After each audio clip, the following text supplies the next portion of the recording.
This meeting will now come to order. As part of the continued efforts to prevent the spread of novel coronavirus COVID-19, this meeting is being conducted by video teleconference.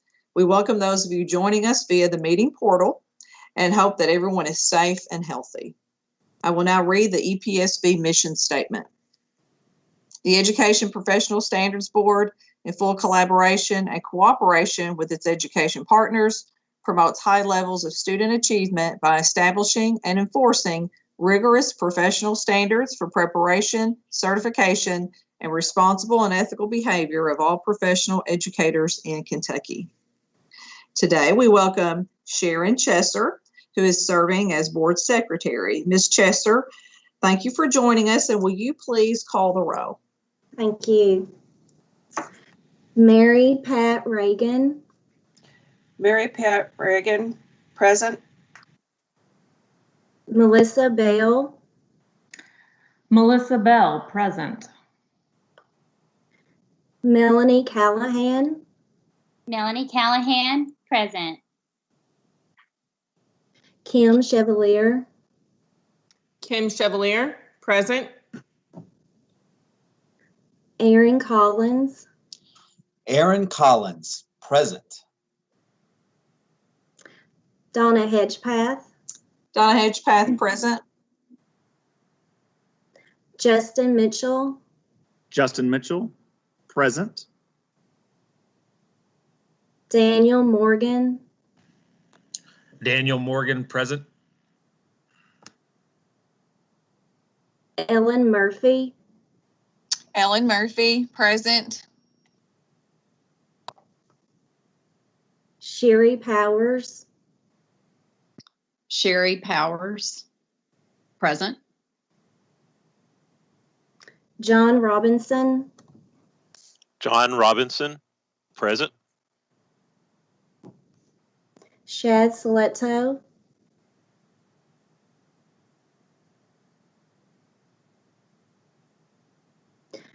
Adam Smith. Elizabeth Smith. Elizabeth Smith, present. Jamie Stickler. Jamie Stickler, present. Stephen Thomas. Ashley Weiss.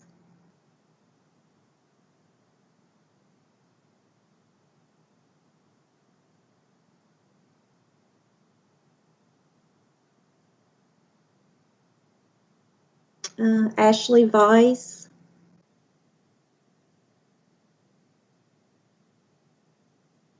Rachel Watson.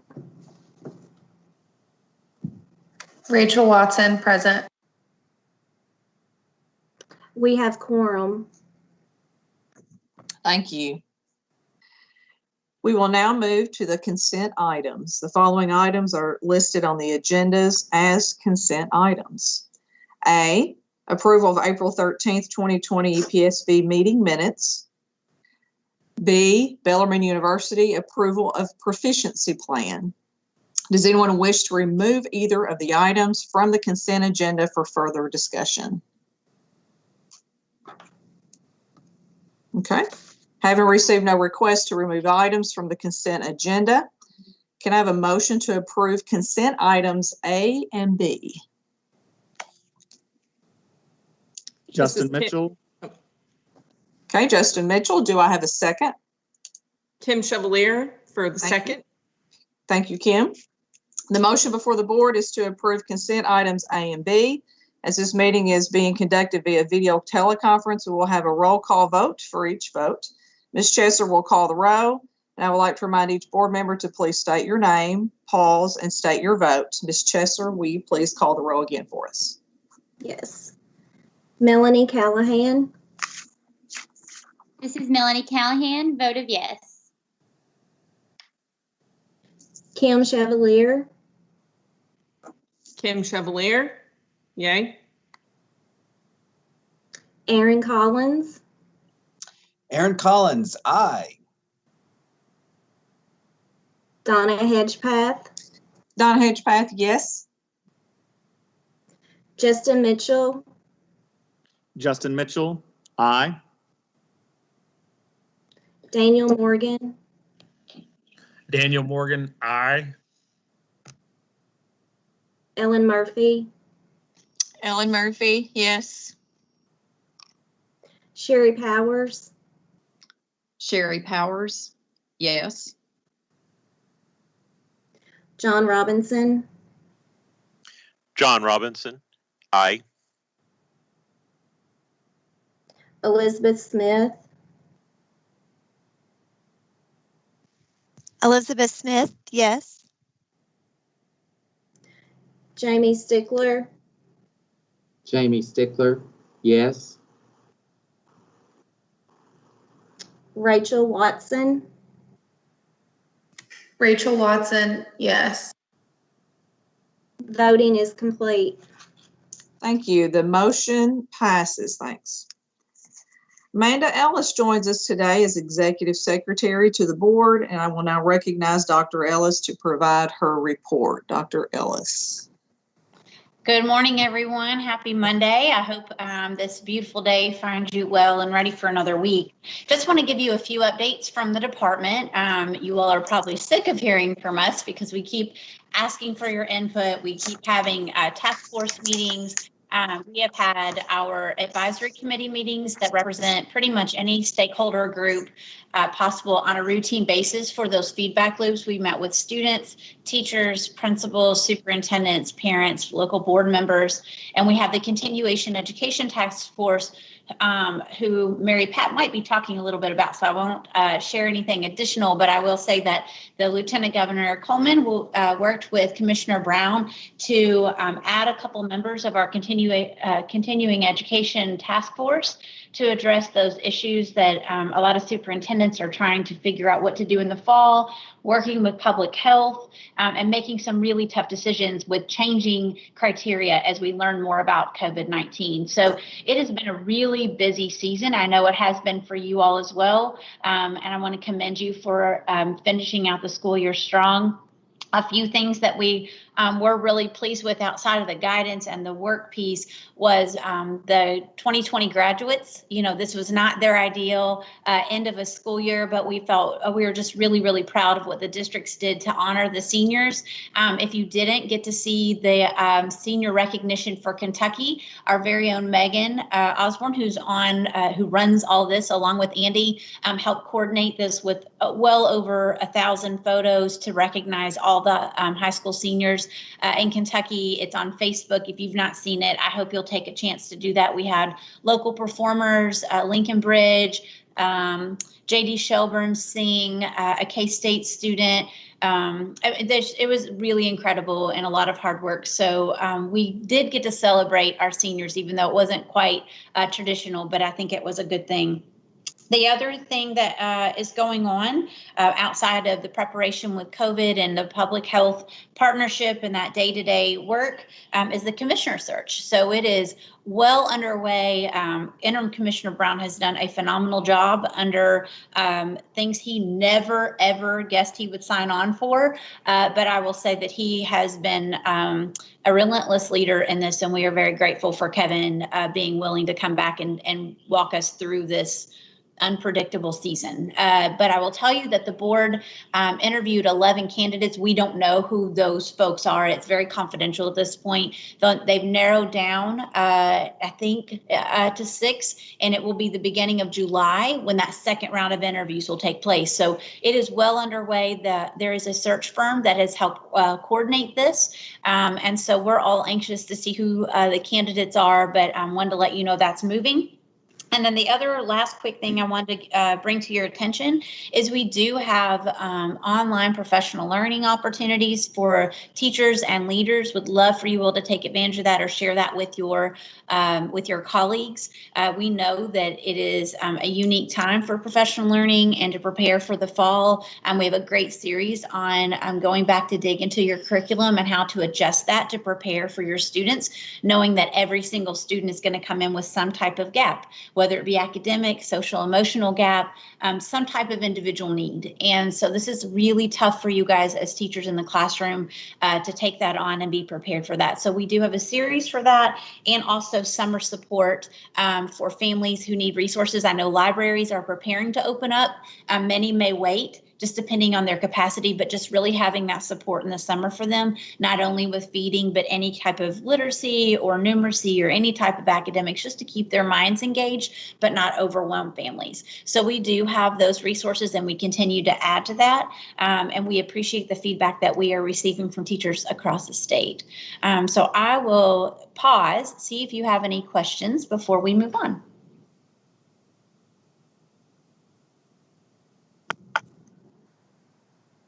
All right. If not, I will call on Mary Pat, if you will give us an update from the cabinet, please. Thank you, Amanda. As you mentioned, we are continuing with working with the task force. Actually, this afternoon, Dr. Stack and Dr. White will be on the meeting this afternoon to review guidelines for reopening schools and get input from the task force. I know this has been very difficult and at times frustrating for everyone, but we are working as quickly as possible to get those guidelines out, and everyone has had extremely good input. In addition, we have received the funds for the Governor's Emergency Education Relief Fund. That will be used by both KDE and higher education for technology throughout the state and feeding programs. So we're working on getting those distributed, but they are here. And that's the update I have. Great. Does anyone have questions for Mary Pat? All right. If not, Melissa, I'll turn it over to you to give an update on CPE, please. Thank you, Amanda.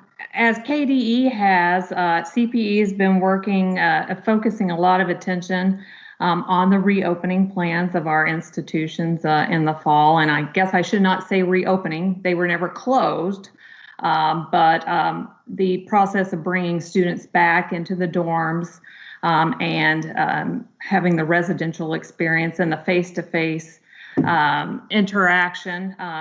Institutions are working very hard on that, as well as developing their plans for instruction, whether that be online, face-to-face, or hybrid.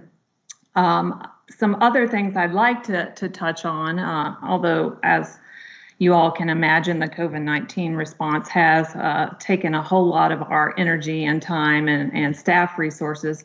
I wanted to point out that on June 10th, Dr. Aaron Thompson led a webinar entitled Education, a Catalyst for Systematic Equity.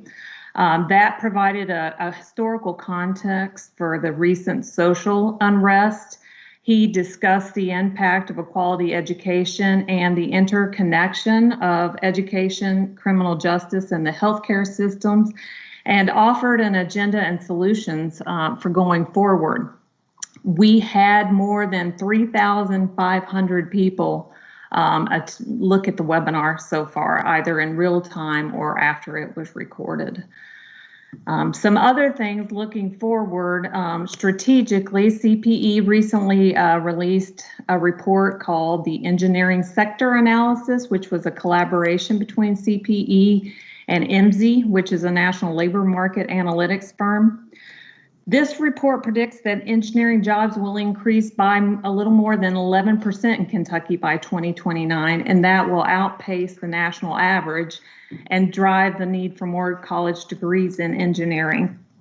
The findings are gaining traction among our economic development leaders and our campuses.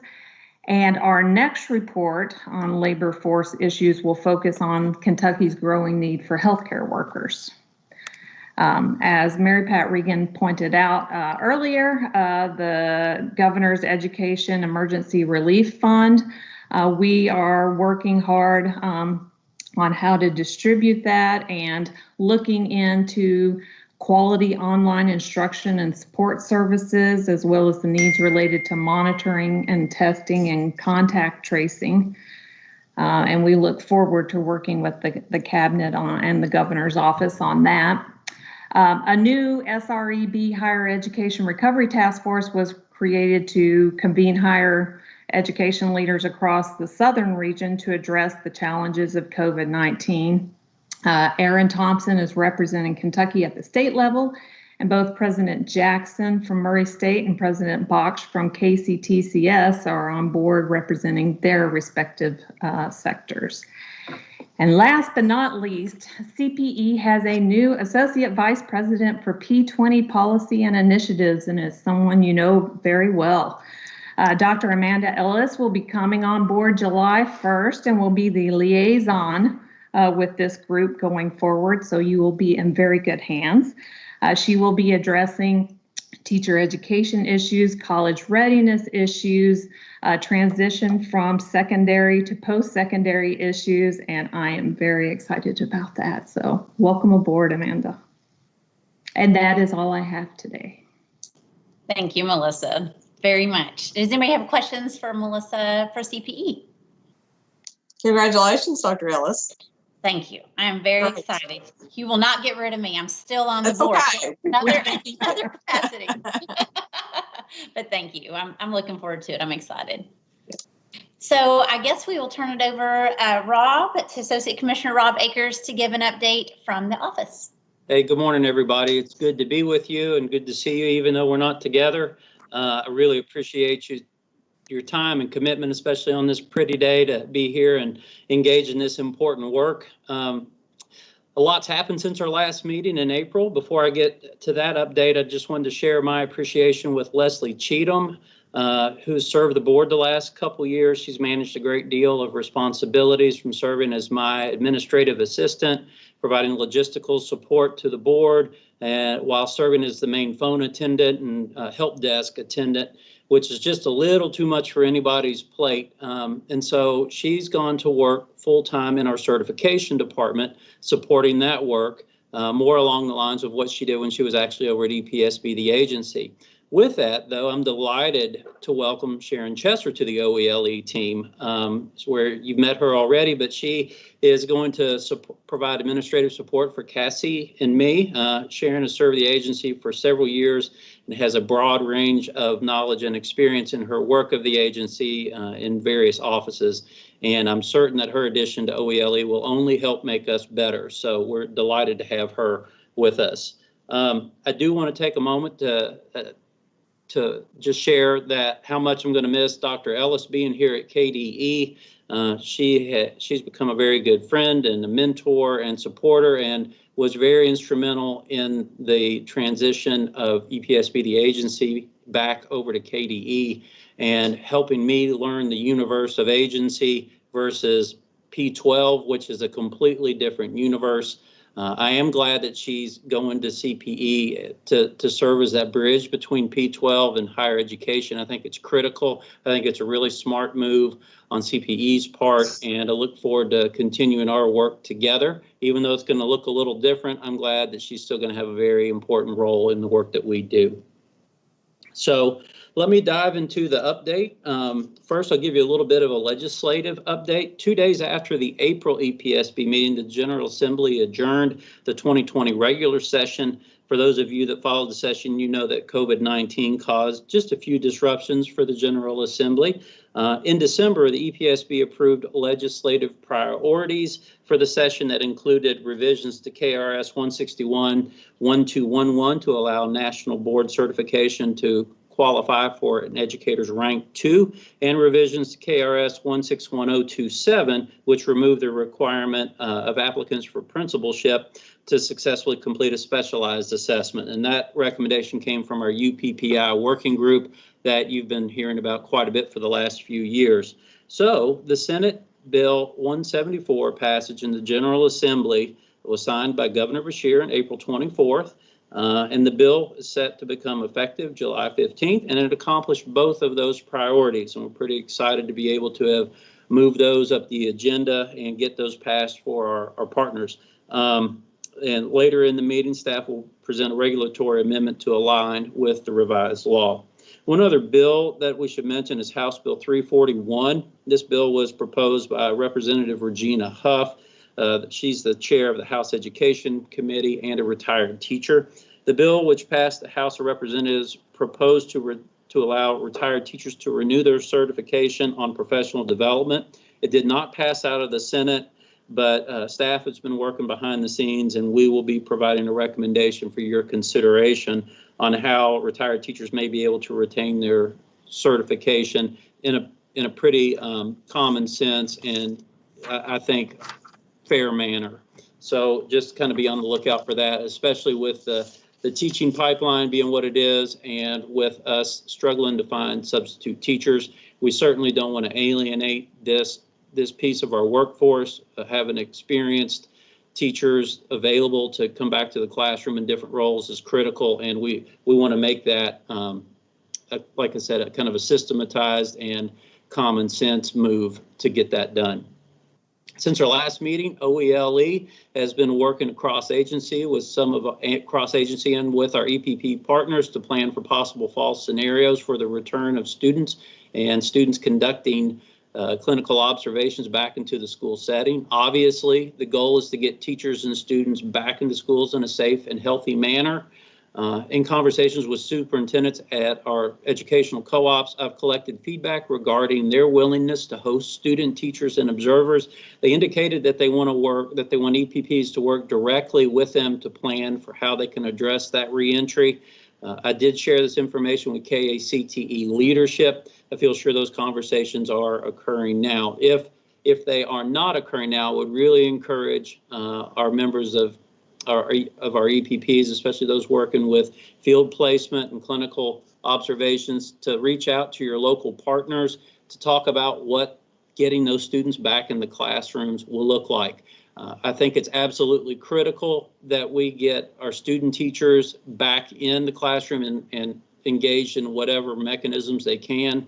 That maintaining the teacher pipeline is huge, and if we don't get our student teachers clinically trained and prepared, that's just a huge issue for us. I can understand maybe a little more flexibility and some innovation around clinical hours for observation if need be, and we've already seen some of our EPPs really become innovative around trying to provide that experience. We know that on-site and in-person is always going to be preferred, but I do believe that there are some other options for gaining some of those pre-student teaching clinical hours, but I do not believe that there is a substitute for in-person student teaching. So I would really encourage our EPPs to be reaching out and talking to those local folks with whom you work to make sure that you have cooperating teachers who are still willing to host students and to see if you need to cultivate some new ones and see what those needs from the local school districts are.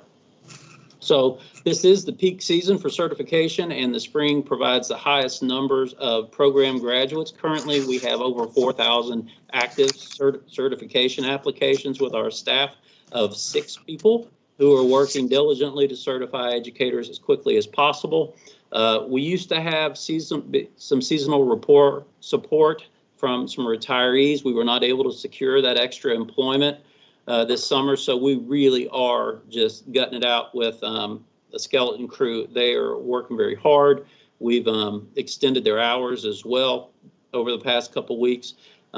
That being said, our RFP for cloud-based certification program is working its way very slowly through the state approval channels. We've had our work at KDE done for quite a while. It is bogged down in approval outside of our agency. That has thrown us off our desire to be able to have the program up and running by December, for the December graduates to be able to test it and break it, and then have it, hopefully all the bugs worked out by next May. That timeline looks like we're going to hopefully be able to have it up and running by May. It's a critical piece of technology that we need. It's long overdue. Now that we have the resources and the tech support to make this happen, we've got to have it happening. Just know that we're continuing to try to push it on our end, but it's out of our hands at the moment, and I will continue to update on it. I mean, the RFP is complete. We had hoped by now that we'd be able to share the contract and vendor with you at this meeting, and that we would have the next 6 months to get the platform built. So it's going to happen. It's just not on our preferred timeline right now, but I will continue to keep you informed on that. One of the critical parts of our work in OELE, and we don't talk about it a lot because it's not necessarily an EPSB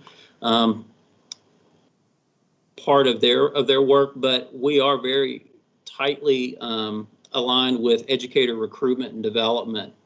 Our Go Teach KY program continues to gather momentum, and the work continues to scale out with a large focus on teachers helping teachers. I just ask that you give those programs a look on social media, follow them if you like, but there's some really good work and good collaboration that's starting to come together. We are collaborating with KEA on this, and there's a lot of support for our program from them, and so they're happy to help share that and support that as well. With them having 40,000 folks in their network, that just helps us to scale out as well and to uplift the profession and to help our recruitment. I am excited to share that we were able to secure $1 million of CARES fund thanks to our leadership here at KDE to help provide support for new teachers who were unable to have a full teaching experience. We are developing some induction supports to share with districts who wish to receive some support for their new teachers. It won't be a reconstitution of the K-TIP program. There are some districts who are doing phenomenal work on their own out there, and we want to be able to support that. But there are some districts that have not really been able to pull together an induction program, and so we're going to give them some options on some programs that they can implement. We will tie the dollars to some assurances from districts that they're going to kind of meet some basic expectations around teacher induction. It won't be a ton of money based on previous years. It might be between $500 and $800 per new teacher, but if you have 10 new teachers in a district, that could give you $5,000 to $8,000. That could go somewhere else to help support some other programs. So I'm glad that we were able to secure some dollars to do that. We were also able to secure $250,000 to continue to support our students who are in the CATE program and our Educators Rising initiative, so that can continue. It was not funded in the 2021 fiscal budget, which a lot of stuff because of the COVID crisis really had to be pared back. But again, we were able to secure those dollars out of CARES fund to help support that important program as well. And the CATE program, just to remind you, is our Kentucky Academy for Equity in Teaching, and that's our program to help diversify the workforce, which I think is obviously a critical program to maintain, especially in these times. So moving on to today's agenda, you have a lot to consider today. We'll bring updates on option 1 based on the critical feedback you provided earlier this winter. I think you'll be pleased with that work. There are several waivers that you will consider today. And I just want to share that I think the waivers you granted in providing COVID-related relief was very well considered and measured based on what I've seen nationwide. In fact, you were ahead of many states, and I think you really provided the right amount of balanced relief. I've seen some states where I feel like they've gone way overboard, and I don't think long-term that's going to be very helpful. I feel very confident that your judgment on those waivers is going to be what's best for our state. You'll review a lot of educator ethics cases today, and I just want to take a second to recognize and praise the work of the educator ethics team in continuing this work under difficult circumstances.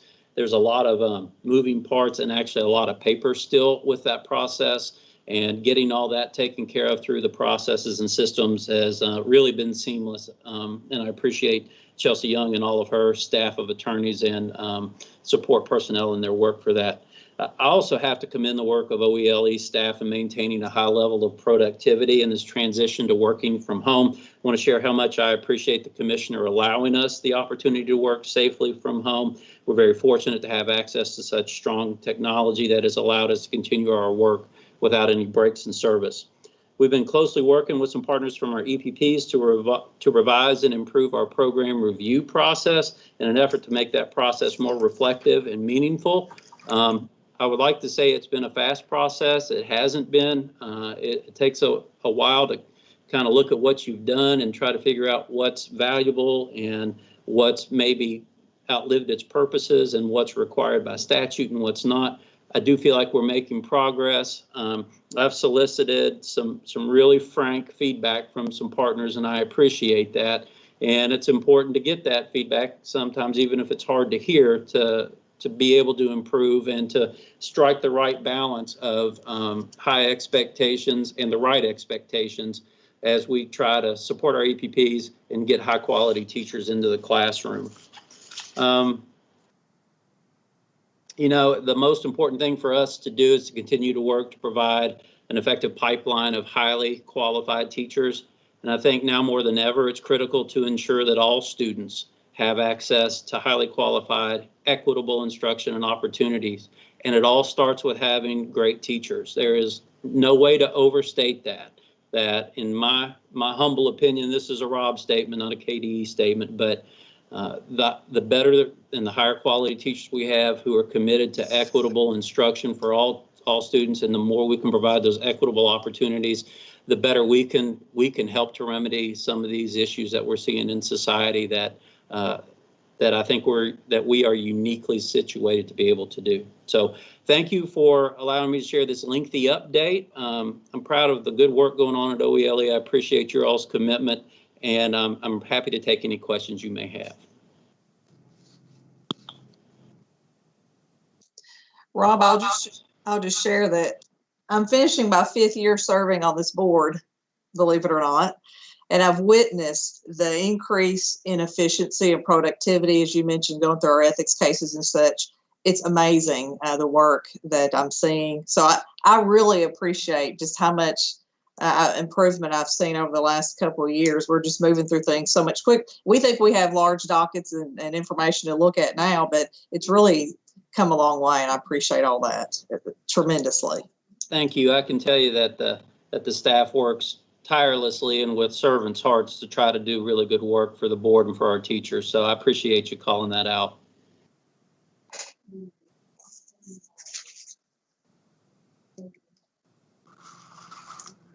Thank you for the time. I really appreciate it. Dr. Ellis, anything else?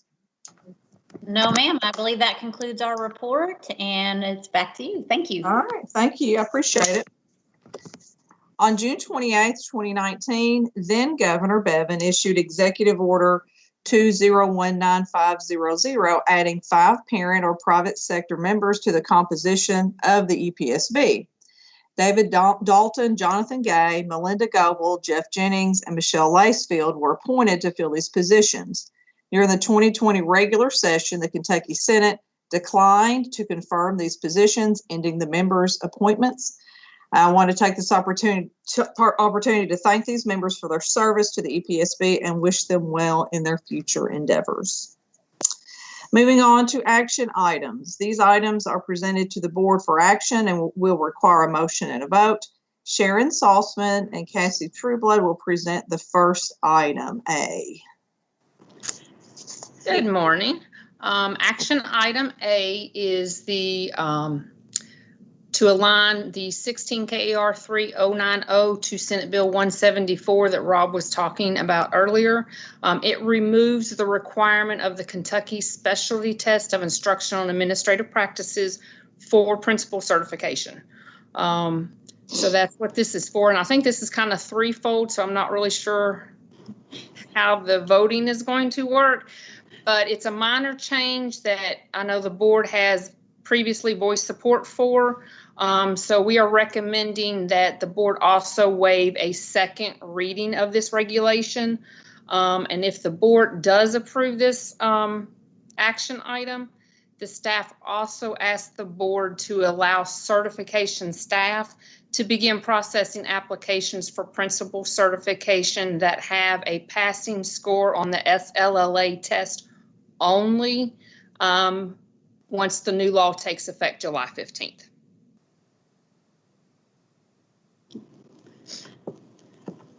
Thank you, Sharon. And that can be accomplished if the board, today wishes to approve the amendment. Simply having a motion and vote to approve the amendment and allow certification staff to process accordingly would allow that to go ahead and happen beginning July 15th. Okay, we'll move forward. Since this item is on the agenda for action, I will need a motion for action item A. Daniel Morgan, I make a motion to approve. Thank you, Daniel. And do I have a second? John Justin Robinson. Mitchell. I second John Robinson. John Robinson, thank you. The motion before the board is to approve the amendment for certifications for advanced educational leadership as was just described by Ms. Salzman and Ms. Trueblood. Is there any discussion? Okay, hearing none. Ms. Chesser, will you please call the roll for vote?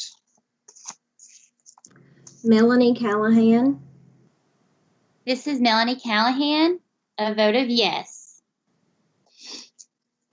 Kim Chevalier, Vote of yes. Aaron Collins, Aaron Collins, aye.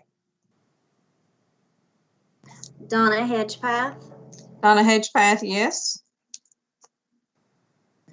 Justin Mitchell, Justin Mitchell, yes. Daniel Morgan, Daniel Morgan, yes. and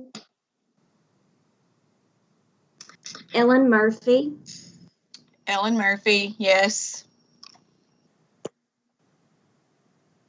Sherry Powers, Sherry Powers, yes. John Robinson, John Robinson, aye.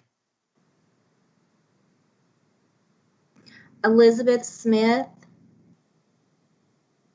Elizabeth Smith, yes.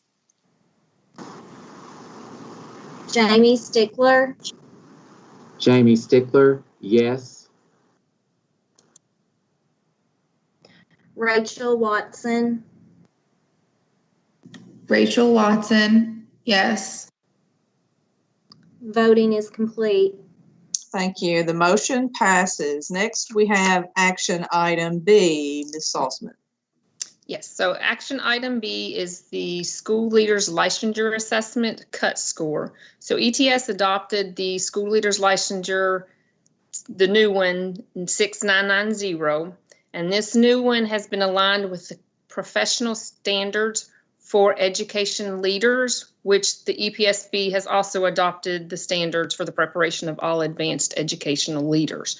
So ETS has a multi-state standard setting study, and they bring experts from all across the United States in to look at these questions, and they have recommended a cut score of 151.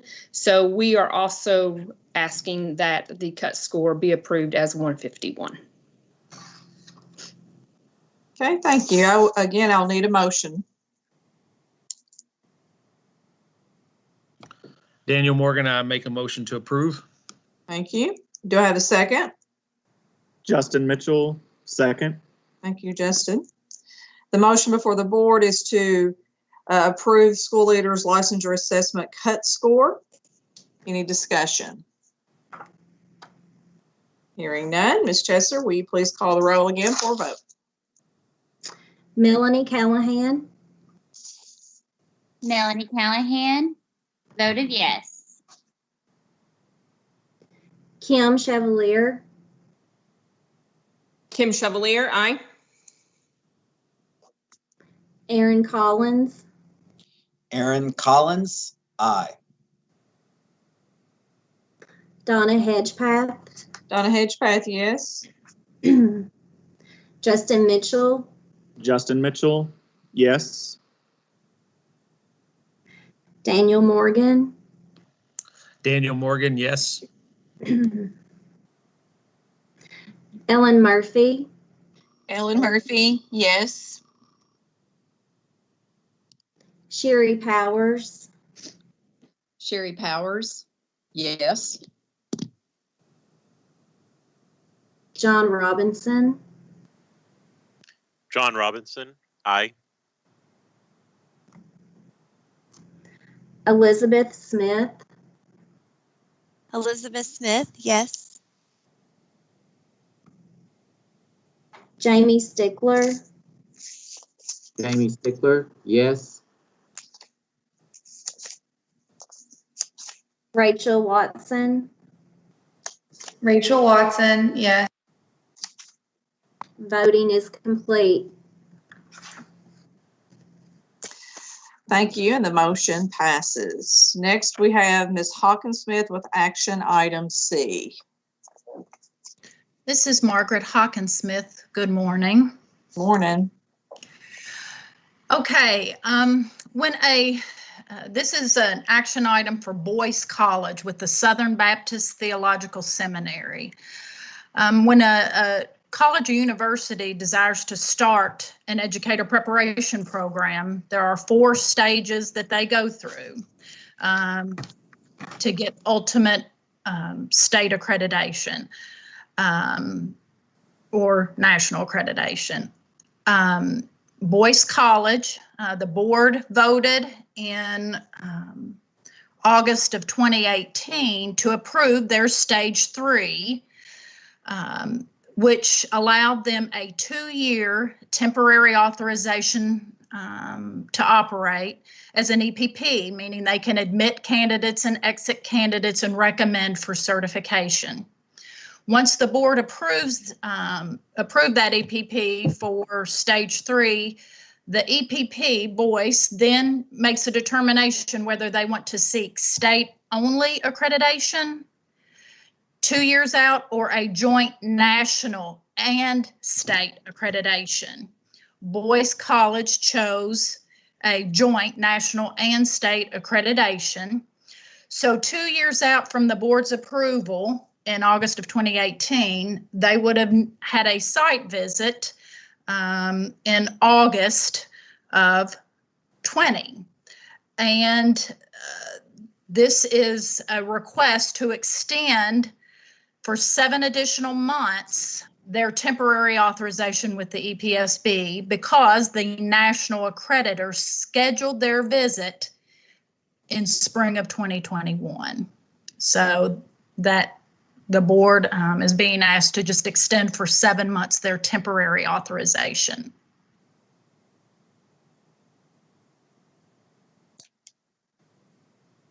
All right, thank you. Is there a motion? I make a motion. Sherry Powers, make a motion to approve. Okay, thank you, Sherry. Do I have a second? Daniel Morgan, second. Thank you, Daniel. The motion before the board is to approve the extension of temporary authorization for Boyce College. Is there any discussion? Okay, hearing none. Ms. Chesser, will you please call the roll? Melanie Callahan, This is Melanie Callahan. Vote of yes. Kim Chevalier, Kim Chevalier, aye. Aaron Collins, Aaron Collins, aye. Donna Hedgepath, Donna Hedgepath, yes. Justin Mitchell, Justin Mitchell, yes. Daniel Morgan, Daniel Morgan, yes. Ellen Murphy, Ellen Murphy, yes. Sherry Powers, Sherry Powers, yes. John Robinson, John Robinson, aye. Elizabeth Smith, Elizabeth Smith, yes. Jamie Stickler, Jamie Stickler, yes. Rachel Watson, Rachel Watson, yes. voting is complete. The motion passes. Thank you, Ms. Hawkinsmith. Thank you. Next, we have action item D presented by Ms. Horde and Ms. Trueblood. Hey, good morning. Good morning. Action item D is the exceptional work experience. regulation 16 KAR 9010. Crystal Horde is our expert on exceptional work experience and works with that frequently, so she is going to be able to answer any questions that you have about that particular route. But I did want to go through the regulation amendments with you. Now, you have seen this regulation previously, and exceptional work experience is also known as the option 1 route to alternative certification. It is one of those 8 routes that's enumerated in statute from the General Assembly. But specifically under this route, an individual with exceptional work experience who has an offer of employment from a school district can obtain certification if they meet the degree and GPA requirements and have an academic major or a passing score on the academic content assessment. Now, previously, the statute and regulation limited this option to high school certification. However, that has been removed from statute, and this board has also approved option 1 certification for the middle school as well as for those K through 12 certificates. For example, you've seen it with dance, theater, things of that nature, where the content was easily aligned with the exceptional work experience. At the last discussion of the amendment to this regulation, the board wanted to make some changes to the amendment. Specifically, you wanted to revise the definition of exceptional work experience to align with the original definition. Staff has made that change.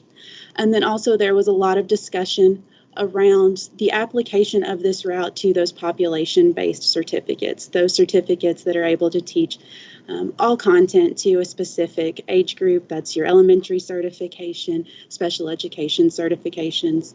And with that, the board felt that exceptional work experience did not align to those certificates. So that change has been made to specify that while this does apply to those other content-based certificates for middle school certification and K through 12, it does not apply to the population-based certificates. Are there any questions about option 1 certification or about the updated regulation? Cassie, can you repeat? This is Sherry Powers. Can you repeat that last part? You froze, and I didn't. I apologize. Population.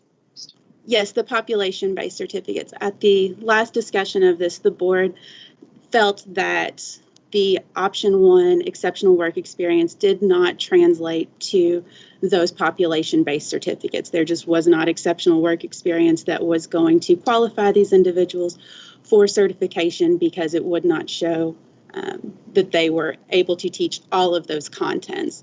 Whereas with the other certifications that it does apply to, you can easily see, if the certification is in a content area, exceptional work experience in that content will apply. So therefore, the change was made to make clear that exceptional work experience cannot be utilized for certification for a population-based certificate.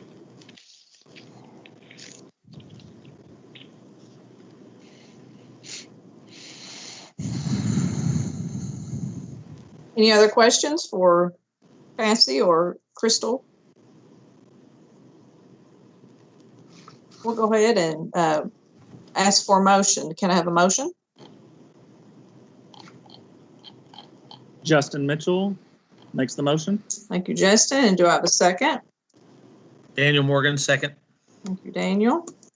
The motion before the board is for approval of the professional certificate for exceptional work experience, the amendment. Is there any discussion? I just wanted to thank the office for making those changes to the language for population-based certificates. I agree.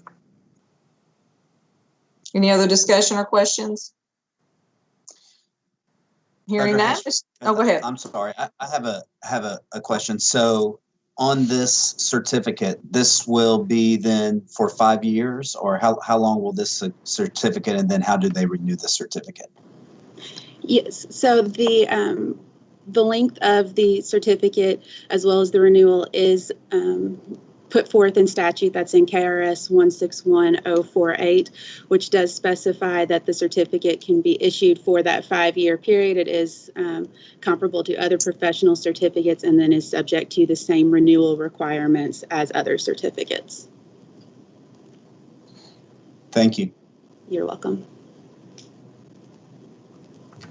Okay. Any other discussion? Hi, this is Elizabeth Smith. I just have a question.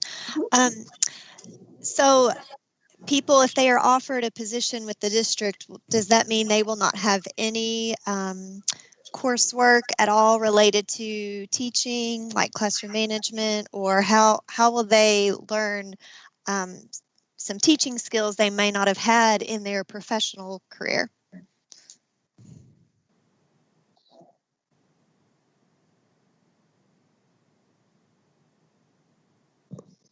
Cassie, do you want me to take that one? Sorry, I was talking away and realized that my microphone was still muted. I apologize. So unfortunately, that is one of the trade-offs that does come with the alternative routes to certification, is that they will not specifically have that pedagogy training. They do have the exceptional work experience. And a lot of times what this board has seen, these individuals do have some type of teaching experience that goes along with that. You've seen that in some of those instances. However, it would really be up to the districts when they are making these offers of employment and putting these individuals into the classroom to ensure that they are providing them with those additional supports for, classroom management, for making that transition from the exceptional work experience to the classroom setting. John Robinson here. I just wanted to say that I am a teacher that proceeded through a exceptional work experience to get my certification, and I had to go through extra training. We did something called a New Teacher Institute. They sent us off for a while, showed us how to do lesson plans and everything, and I still had to continue through an educational program where I was given an advisor through Moorhead, and I had to go through and complete certain classwork for managing classrooms and other things related to working in the classroom. So we're not all just thrown right into, we are thrown into the flood, but at the same time, we are given the support.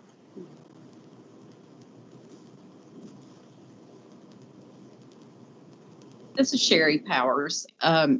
Cassie, I was having trouble pulling up the agenda book, but so this applies to K-12 special ed, middle and secondary, is that correct? So this would not, special education would fall into one of the population-based certificates for which this would not be a valid route to certification. And that was based on the comments from the board at the last discussion.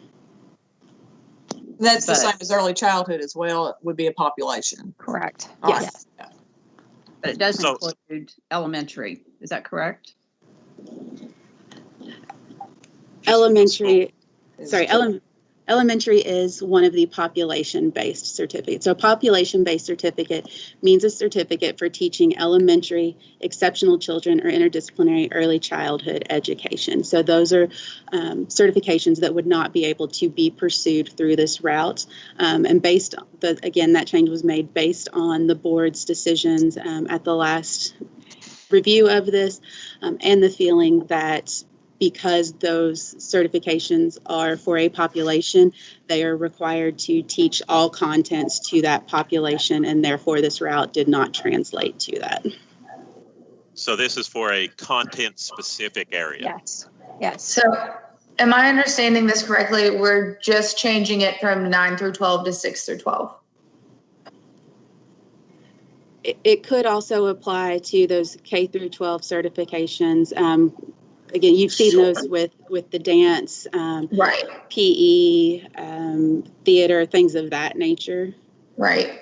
But Okay. again, those are the content specific ones where they would be able to show that they have exceptional work experience in that content. That makes sense. If that's the case, I'm more comfortable. I'm still struggling with, and this isn't something that I think this conversation would change. I appreciate that somebody spoke up about their personal experience, that they were given supports. I think I wish there was a way to provide some of the more pedagogy prior to the classroom. But if we're already doing this and this is just extending it down a little bit, and we're not encompassing the elementary teachers who have the general classroom, and we're not encompassing special ed, I feel more comfortable. Again, I wish there was a way to gain more pedagogy. I can't speak.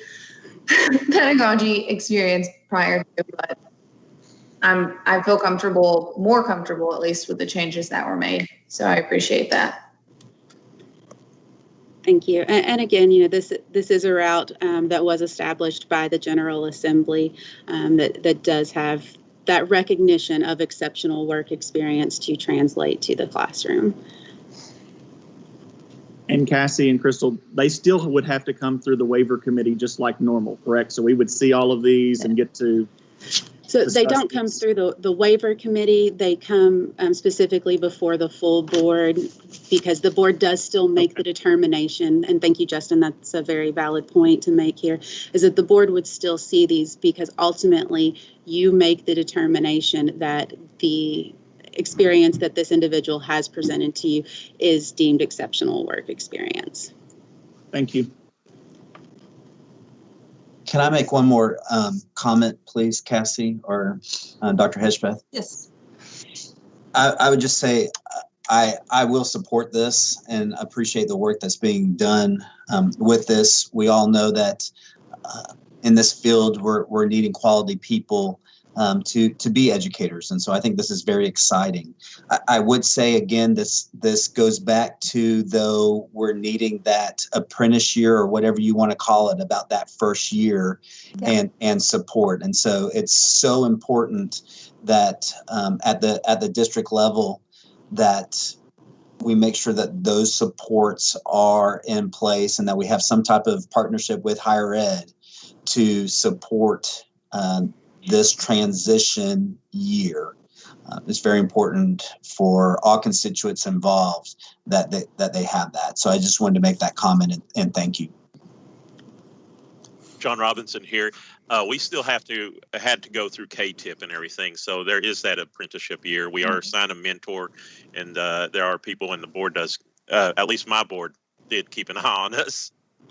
And John, yes, if KTIP is funded again, these individuals, as with all new teachers, would have to go through the Kentucky Teacher Internship Program. So that is still in statute. It just is was unfunded during the last biennium and is currently unfunded in the next budget as well.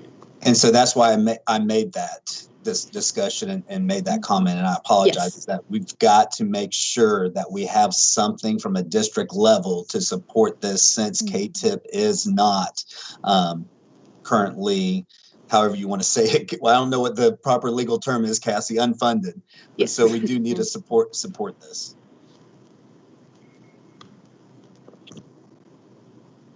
Any other discussion? Okay, hearing none. Ms. Chancellor, will you please call our roll for vote? Melanie Callahan. Melanie Callahan, vote of yes. Kim Chevalier. Kim Chevalier, aye. Aaron Collins. Aaron Collins, aye. Donna Hedgepath. Donna Hedgepath, yes. Justin Mitchell. Justin Mitchell, yes. Daniel Morgan. Daniel Morgan, yes. Ellen Murphy. Ellen Murphy, yes. Sherry Powers. Sherry Powers, yes. John Robinson. John Robinson, Aye. Elizabeth Smith, Elizabeth Smith, yes. Jamie Stickler, Jamie Stickler, yes. Rachel Watson. Rachel Watson, yes. Voting is complete. Thank you, and the motion passes. Next, we have action item E. Ms. Hort?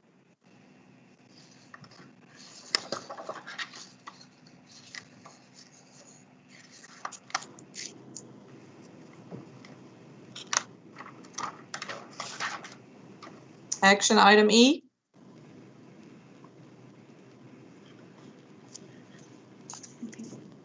And Donna, I will assist Crystal with this one as well. So the request before the board here is to allow 2.5 years of qualified teaching experience to meet the requirements for certification renewal. This is going to be specific to those educators whose certificate is expiring on June 30th, 2020. Under the renewal regulation, to renew the certificate, the teacher either would need 6 hours of approved college credit, or they would need 3 years of teaching experience. Due to the COVID-19 crisis that we faced, well, are still facing, but that really hit our districts in the spring and led to district closures, some educators were not able to obtain that last half year of experience that they needed. This is especially hitting those educators that were using substitute teaching experience. We're gaining that to renew their certificate. With the district closures and moving to the NTI for the spring semester, that was just not needed. Districts did not have a need for substitutes, and so they were unable to obtain that experience and renew their certificates. So we are asking that just for that specific group that is expiring, that the board would approve the renewal based on 2.5 years of that qualified experience. Okay. Thank you. I will now take a motion for E.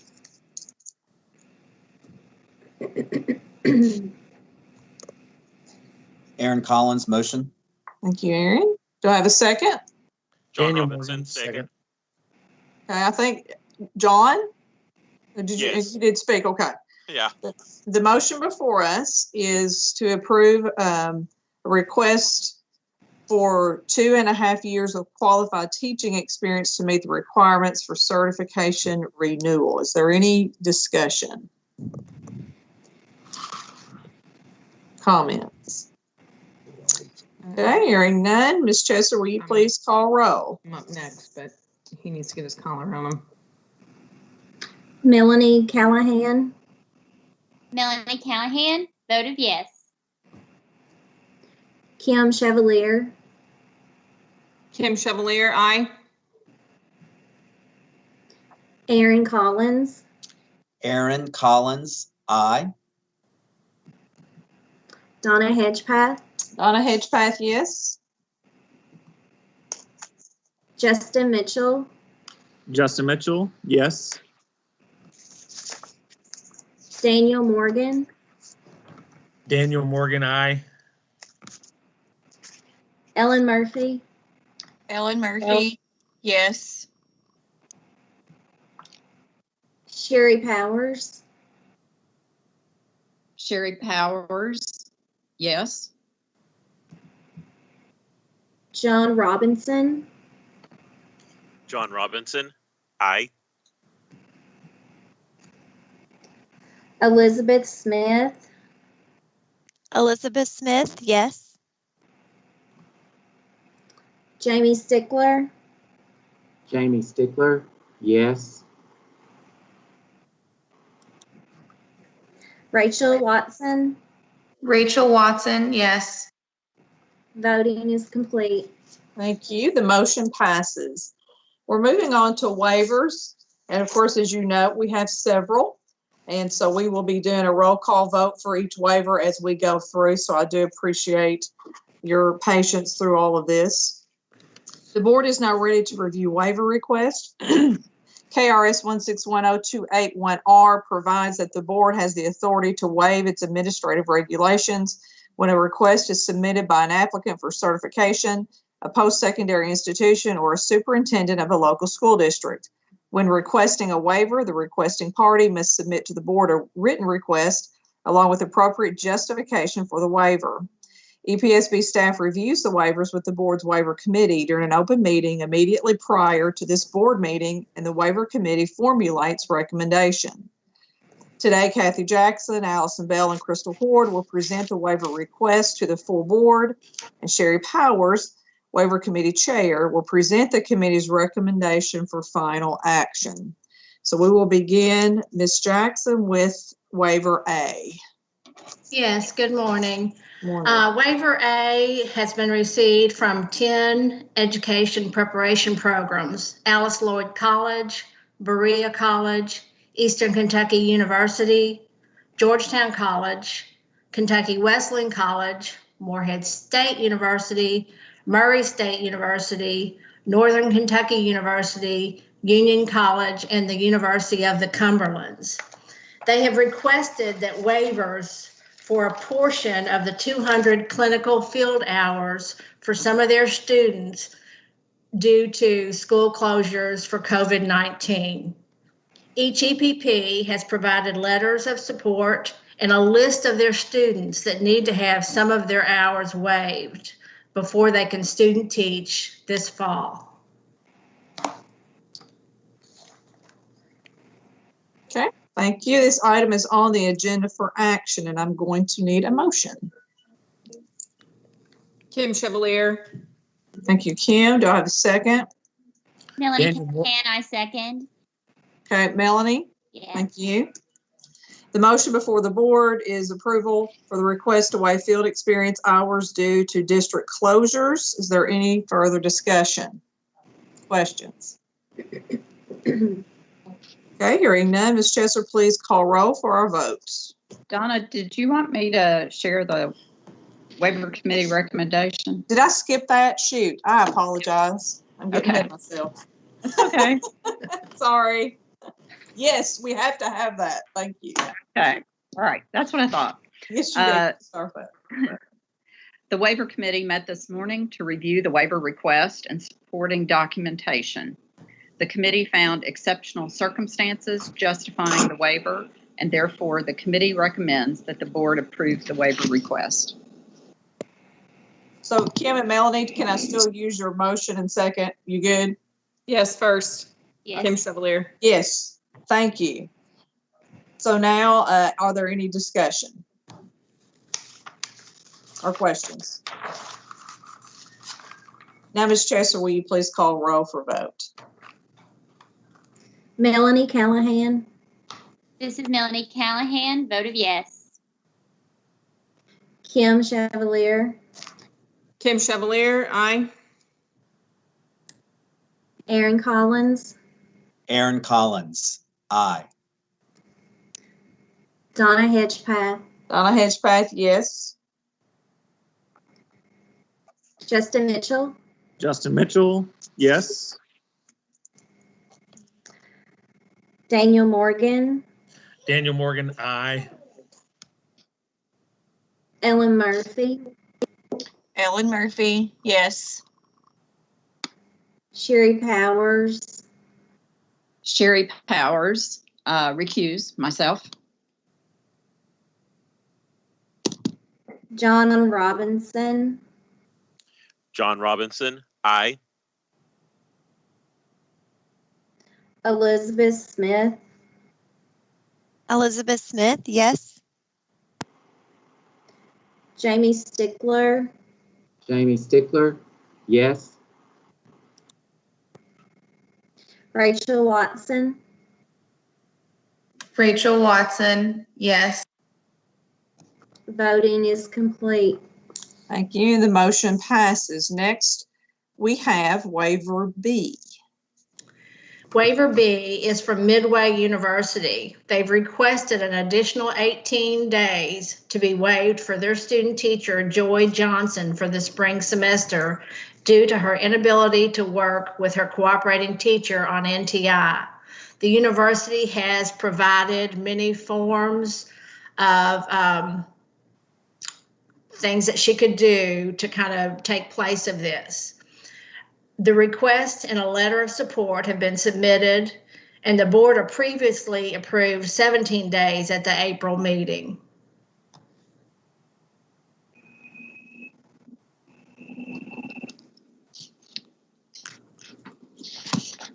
Okay. Should I go ahead, Donna? Okay. The waiver committee reviewed the waiver request submitted by Midway College, and the committee found exceptional circumstances justifying the waiver. Therefore, the committee recommends that the board approve the waiver request. Thank you. Do I have a motion? Kim Justin Chevalier Mitchell. first. Okay, I have Kim. Thank you. Do I have a second? Justin Mitchell will second. Justin. Motion before the board is to approve the request to waive student teaching days for Joy Johnson. Any discussion? Hearing none, Ms. Chesser, please call our roll. Melanie Callahan, This is Melanie Callahan. I recuse myself, please. Kim Chevalier, Kim Chevalier, aye. Aaron Collins, Aaron Collins, aye. Donna Hedgepath, Donna Hedgepath, yes. Justin Mitchell, Justin Mitchell, yes. Daniel Morgan, Daniel Morgan, yes. Ellen Murphy, Ellen Murphy, yes. Sherry Powers, Sherry Powers, yes. John Robinson, John Robinson, aye. Elizabeth Smith, Elizabeth Smith, yes. Jamie Stickler, Jamie Stickler, yes. Rachel Watson. Rachel Watson, yes. Voting is complete. Thank you. That motion passes. Let's move now to waiver C. Waiver C is from Lindsay Wilson College. They have requested 35 days be waived for their student teacher, Jacob Brockman, for the spring semester. He was called up for active duty with the National Guard. The request and a letter of support have been submitted. The board previously approved 4 days for Jacob at the April meeting. Dr. Powers? The waiver committee reviewed the waiver request submitted by Lindsay Wilson College. The committee found exceptional circumstances justifying the waiver. Therefore, the committee recommends that the board approve the waiver. At this time, I will need a motion. Aaron Collins, motion to accept and appreciate his service to our state. Thank you, Aaron. Can I have a second? Daniel Morgan, second. Daniel, Agreed. thank you. Yes, I agree. The motion before the board is to approve request to waive student teaching days for Jacob Brockman. Any discussion or questions? Hearing none, Ms. Chesser, we need roll call for vote. Melanie Callahan, Melanie Callahan, yes. Kim Chevalier, Kim Chevalier, aye. Aaron Collins, Aaron Collins, aye. Donna Hedgepath, Donna Hedgepath, yes. Justin Mitchell, Justin Mitchell, yes. Daniel Morgan, Daniel Morgan, aye. Ellen Murphy, Ellen Murphy, yes. Sherry Powers,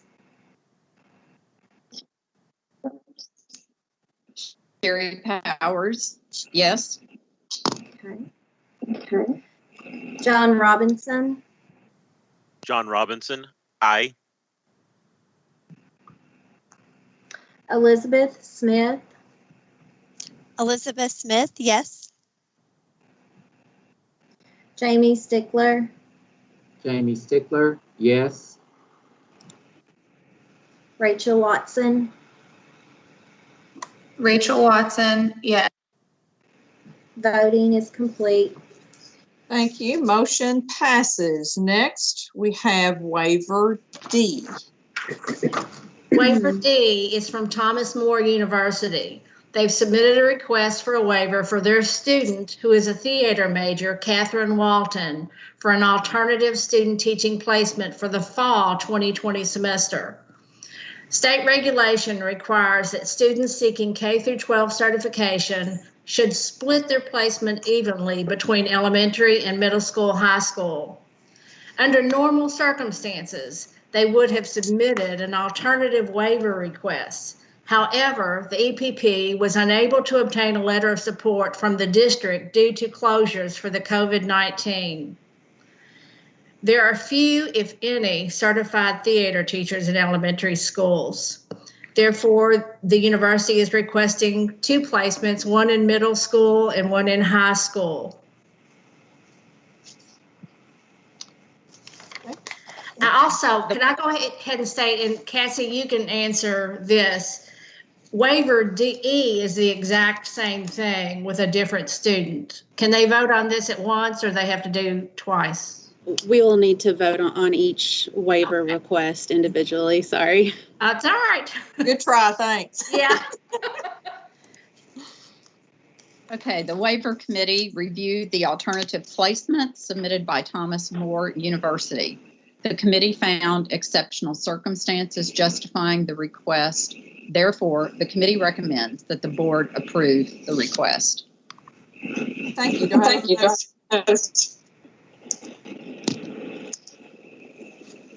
Do I have a motion? I'll make a motion. Melanie. Melanie. Second. Stickler will second. Jamie, was that you? Yes. Right.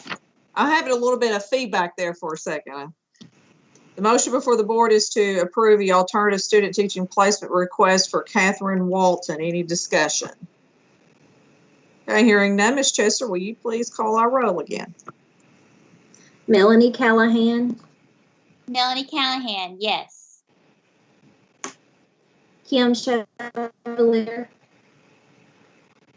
Kim Chevalier, aye. Aaron Collins, Aaron Collins, aye. Donna Hedgepath, Donna Hedgepath, yes. Justin Mitchell, Justin Mitchell, yes. Daniel Morgan, Daniel Morgan, aye. Ellen Murphy, Ellen Murphy, yes. Sherry Powers, Sherry Powers, yes. John Robinson, John Robinson, aye. Elizabeth Smith, Elizabeth Smith, yes. Jamie Stickler, Jamie Stickler, yes. Rachel Watson. Rachel Watson, yes. Voting is complete. Thank you. The motion for waiver D passes. Let's move on to waiver E. Okay, waiver E is from Thomas More University. They've requested that one of their students, Natalie Ballou, a theater major for the fall 2020 semester. State regulation 16 KAR 5040 requires that students seeking K through 12 certification should split their placement evenly between elementary, middle school, and high school. Under normal circumstances, this would have been submitted as an alternative waiver request. However, the EPP was unable to obtain a letter of support from the district due to closures for COVID-19. The student teacher will be placed in a middle school, high school, and supporting documents are attached. As you know, there are few, if any, certified theater teachers in elementary schools. The waiver committee reviewed the alternative placements submitted by Thomas More University. The committee found exceptional circumstances justifying the request. Therefore, the committee recommends that the board approve the request. Is there a motion? Justin Mitchell makes a motion. Thank you, Justin. Second. Daniel Morgan, second. Thank you, Daniel. The motion before the board is approval for alternative student teaching placement request for Natalie Ballou. Any discussion? Okay, hearing none, Ms. Chesser, please call our roll. Melanie Callahan, Melanie Callahan, vote of yes. Kim Chevalier, Kim Chevalier, vote of yes. Aaron Collins, Aaron Collins, aye. Donna Hedgepath, Donna Hedgepath, yes. Justin Mitchell, Justin Mitchell, yes. Daniel Morgan, Daniel Morgan, aye. Ellen Murphy, Ellen Murphy, yes. Sherry Powers, Sherry Powers, yes. John Robinson, John Robinson, yes. Elizabeth Smith, Elizabeth Smith, yes.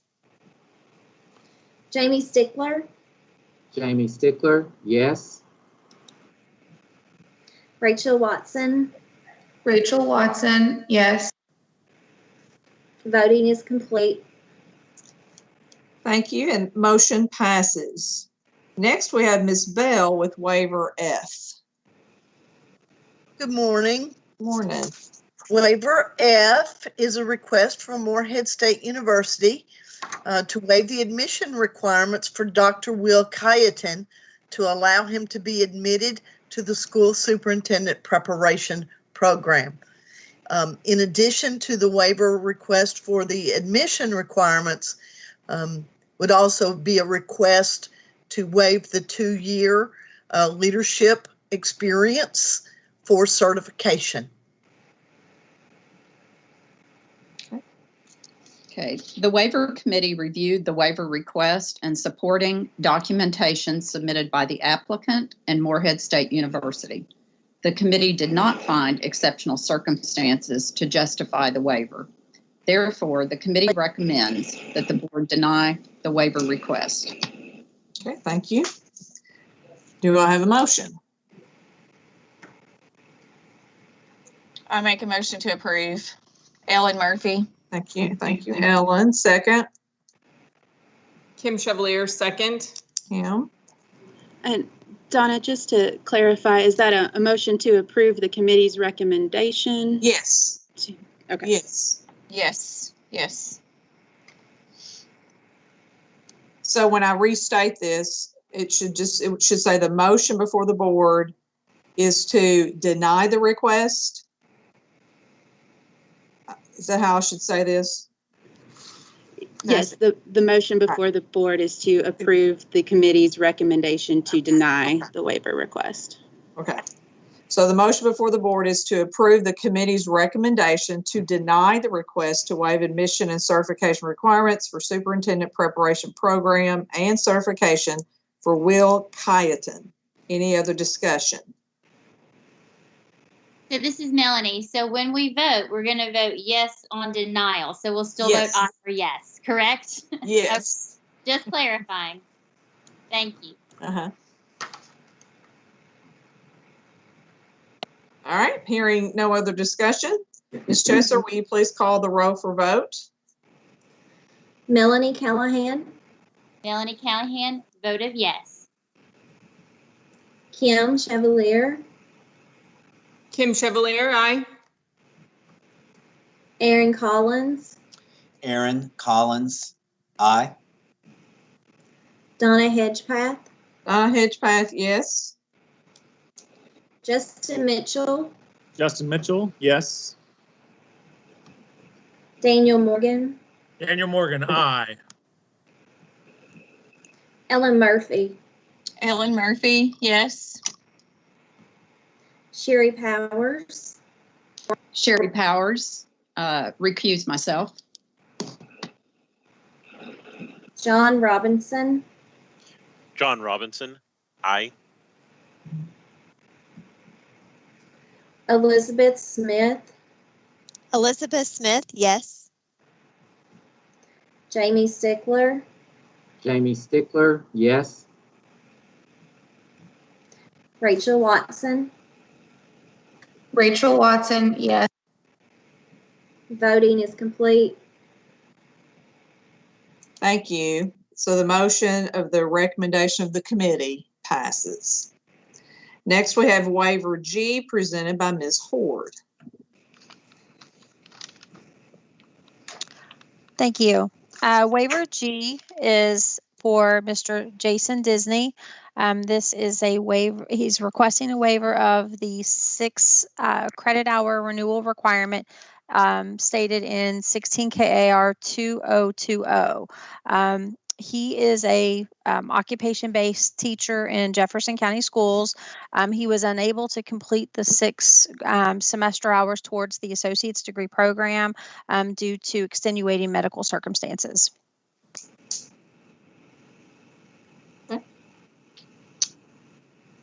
The waiver committee reviewed waiver request submitted by the applicant. The committee found exceptional circumstances justifying the waiver. Therefore, the committee recommends that the board grant the waiver. Thank you. At this time, I need a motion. John Daniel Robinson. Morgan, motion. Okay, I have John. Thank you. Do I have a second?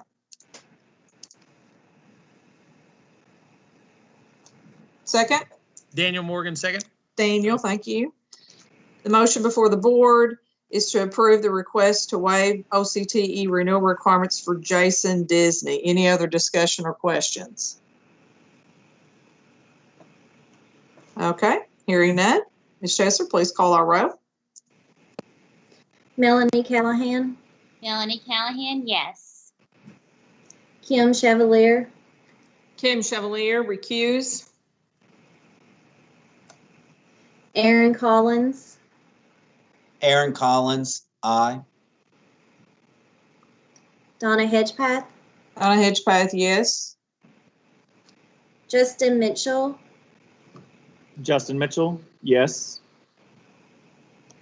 Daniel Morgan, Daniel Morgan, aye. Ellen Murphy, Ellen Murphy, yes. Sherry Powers, Sherry Powers, yes. John Robinson, John Robinson, aye. Elizabeth Smith, Elizabeth Smith, yes. Jamie Stickler, Jamie Stickler, yes. Rachel Watson. Rachel Watson, yes. Voting is complete. Thank you. The motion passes. Next, we have waiver H. Yes, waiver H is requested by Fayette County Schools for Miss Emma Farrow. This is requesting a waiver of 16 KAR 4030, which requires out-of-state prepared educators to hold the equivalent certification in the state where they completed their educator preparation program. She completed her program at Eastern Nazarene University in Massachusetts. However, due to the COVID-19 crisis, she was unable to take the test required for the out-of-state certificate in Massachusetts. However, knowing that she was going to be relocating to Kentucky, she did complete and pass all of Kentucky's certification requirements for our equivalent certification for elementary P through 5. The waiver committee reviewed the waiver request submitted by Fayette County Schools. The committee found exceptional circumstances justifying the waiver. Therefore, the committee recommends that the board grant the waiver. Okay. Do I have a motion? Justin Mitchell, Thank you, Justin. Second? Daniel Morgan. Daniel. The motion before the board is to approve the request to waive equivalent certification for out-of-state prepared educator Emma Farrow. Any other discussion or questions? Okay, hearing none. Ms. Chesser? Melanie Callahan, Melanie Callahan, vote of yes. Kim Chevalier, Kim Chevalier, aye. Aaron Collins, Aaron Collins, aye. Donna Hedgepath, Donna Hedgepath, yes. Justin Mitchell, Justin Mitchell, yes. Daniel Morgan, Daniel Morgan, aye. Ellen Murphy, Ellen Murphy, yes. Sherry Powers, Sherry Powers, yes. John Robinson, John Robinson, aye. Elizabeth Smith, Elizabeth Smith, yes. Jamie Stickler, Jamie Stickler, yes. Rachel Watson, Rachel Watson, yes. voting is complete. Thank you. The motion passes. Let's move on to waiver I. Waiver I is requested by Mr. Sean Lawrence. This is, he is requesting a waiver of 16 KAR 8020, which is the rank 2 regulation. He is requesting to allow a Master of Arts in Ethical Leadership at Thomas More University to meet the requirements of rank 2. He is currently, he's recently completed a teacher preparation program in middle grades education at Thomas More, is currently employed in some capacity by the university, wants to pursue his master's program. However, Thomas More does not offer a master's program in K-12 education. Therefore, he is requesting this waiver. The waiver committee reviewed the waiver request and supporting documentation submitted by the applicant. The committee did not find exceptional circumstances to justify the waiver. Therefore, the committee recommends that the board deny the waiver request. Okay, and I will say this as to accommodate what the committee is saying. Is there a motion to support the recommendation of the committee? Daniel Morgan, aye. Okay, it's second. Second. Kim Chevalier, second. Thank you, Kim. The motion before the board is to approve the recommendation of the committee to deny the request to allow Master of Arts in Ethical Leadership for rank 2 for Sean Lawrence. Any discussion?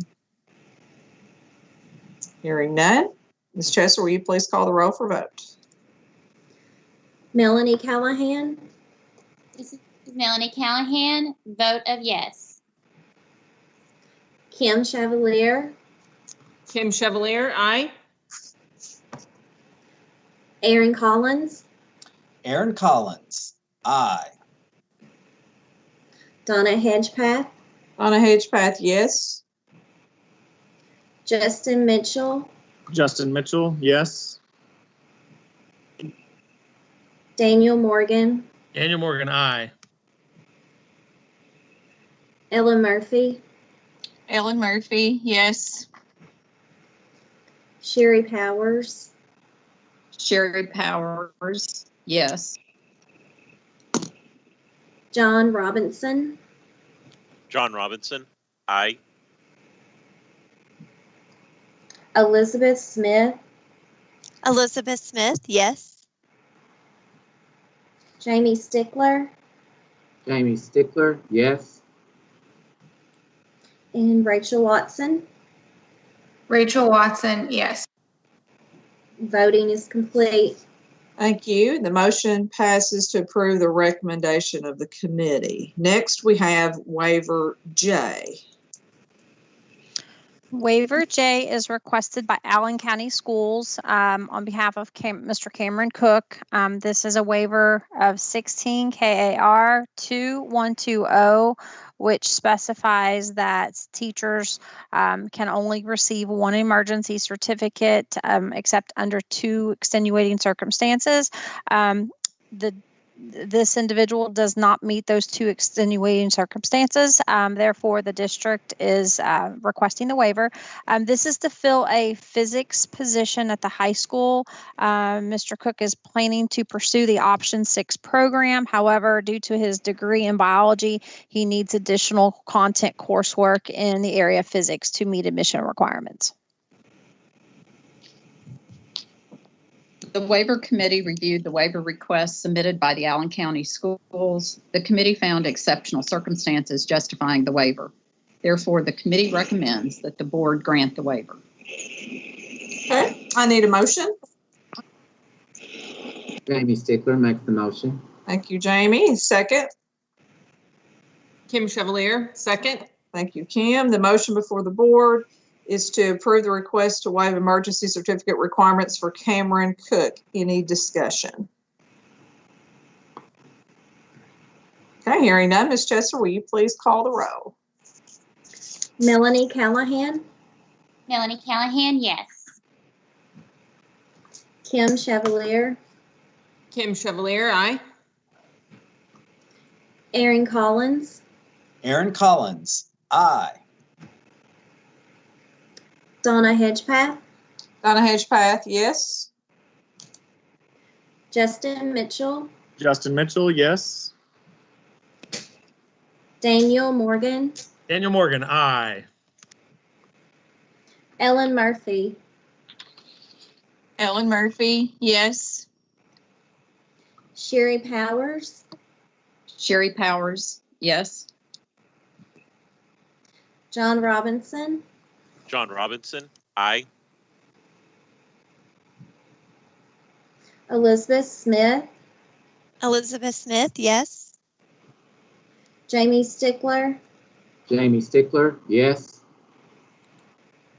Rachel Watson, Rachel Watson, yes. voting is complete. Thank you, and the motion passes. Waiver K.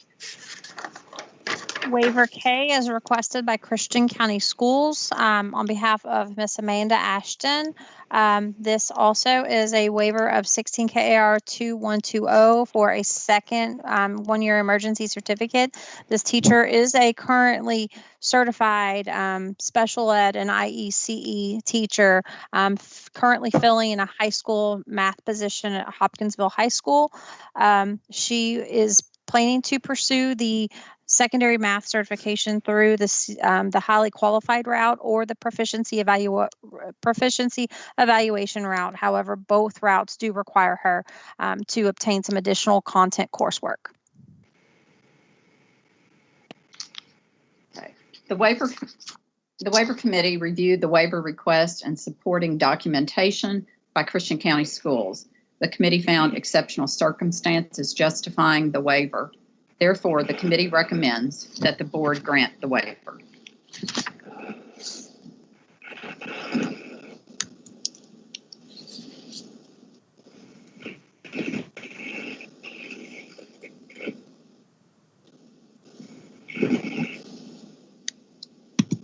You're on mute, Donna. Sorry. Do I have a motion for waiver K?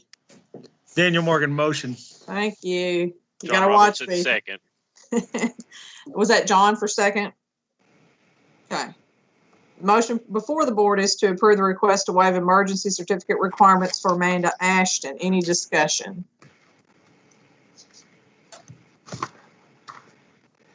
Hearing none. Ms. Chesser, pull the call roll. Melanie Callahan, Melanie Callahan voted yes.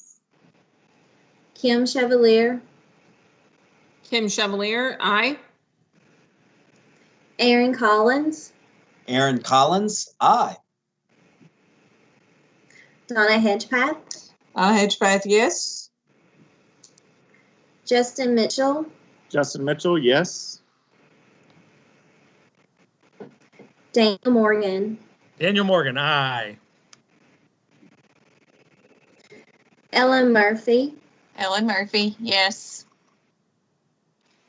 Sherry Powers, Sherry Powers, yes. John Robinson, John Robinson, aye. Elizabeth Smith, Elizabeth Smith, yes. Jamie Stickler, Jamie Stickler, yes. Rachel Watson. Rachel Watson, yes. Voting is complete. Motion passes. Thank you. Now we'll move on to waiver L. Waiver L is also requested by Christian County Schools on behalf of Thomas Wise. This is also a waiver of 16 KAR 2120. He has also been filling one of the high school math vacancies positions at Hopkinsville High School. He has a degree in business, is pursuing admission to the Option 6 program. However, he needs additional coursework in the area of mathematics to qualify for admission.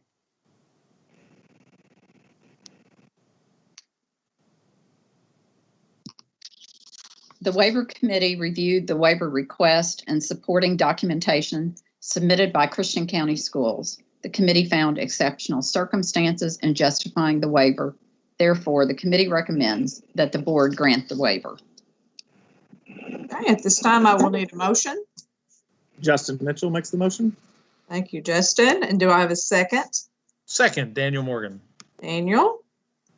The motion before the board is to approve the request to waive emergency certificate requirements for Thomas Wise. Any discussion? Hearing none. Ms. Chester, please call up the roll. Melanie Callahan, Melanie Callahan, yes. Kim Chevalier, Kim Chevalier, aye. Aaron Collins, Aaron Collins, aye. Donna Hedgepath, Donna Hedgepath, yes. Justin Mitchell, Justin Mitchell, aye. Daniel Morgan, Daniel Morgan, aye. Ellen Murphy, Ellen Murphy, yes. Sherry Powers, Sherry Powers, yes. John Robinson, John Robinson, aye. Elizabeth Smith, Elizabeth Smith, yes. Jamie Stickler, Jamie Stickler, yes. Rachel Watson, Rachel Watson, yes. voting is complete. Thank you, and the motion passes. Next, we have waiver M. Waiver M is requested by Garrett County Schools on behalf of Miss Leanne Kirkpatrick. This is also a waiver of 2120. She has been filling a high school math position. She has a degree in anthropology and obviously needs to complete some additional mathematics coursework or in the content area of mathematics in order to be admitted to an Option 6 program. The waiver committee reviewed the waiver request submitted by Garrett County Schools. The committee found exceptional circumstances justifying the waiver. Therefore, the committee recommends that the board grant the waiver. Okay, can I have a motion? Kim Chevalier, Morgan motion. first. I think I heard Kim. Second? Daniel. Daniel. The motion before the board is to approve the request to waive emergency certificate requirements for Leanne Kirkpatrick. Any discussion? Hearing none. Ms. Chesser? Melanie Callahan, Melanie Callahan, yes. Kim Chevalier, Kim Chevalier, aye. Aaron Collins, Aaron Collins, aye. Donna Hedgepath, Donna Hedgepath, yes. Justin Mitchell, Justin Mitchell, yes. Daniel Morgan, Daniel Morgan, aye. Ellen Murphy, Ellen Murphy, yes. Sherry Powers, Sherry Powers, yes. John Robinson, John Robinson, aye. Elizabeth Smith, Elizabeth Smith, yes. Jamie Stickler, Jamie Stickler, yes. Rachel Watson, Rachel Watson, yes. voting is complete. Thank you, and the motion passes. Waiver N. Waiver N is brought by Powell County Schools on behalf of Ms. Catherine Moore. This is also a waiver of 2120. Ms. Moore has been filling a middle school English position and plans to pursue option 6. She has a degree in communications, but still needs additional coursework in the area of English language arts to meet the admission requirements to option 6. The waiver committee reviewed the waiver request and supporting documentation submitted by Powell County Schools. The committee found exceptional circumstances granting justifying the waiver. Therefore, the committee recommends that the board grant the waiver. Thank you. Is there a motion? Kim Chevalier first. Okay, thank you, Kim. Do I have a second? Daniel Justin Morgan, second. Mitchell, Justin, I think I heard. The motion before the board is to approve the request to waive emergency certificate requirements for Catherine Moore. Any discussion? Okay, hearing none. Ms. Chesser, let's call the roll for vote. Melanie Callahan, Melanie Callahan voted yes. Kim Chevalier, Kim Chevalier, aye. Aaron Collins, Aaron Collins, aye. Donna Hedgepath, Donna Hedgepath, yes. Justin Mitchell, Justin Mitchell, yes. Daniel Morgan, Daniel Morgan, aye. Ellen Murphy, Ellen Murphy, yes. Sherry Powers, Sherry Powers, yes. John Robinson, John Robinson, aye. Elizabeth Smith, Elizabeth Smith, yes. Jamie Stickler, Jamie Stickler, yes. Rachel Watson. Rachel Watson, yes. Voting is complete.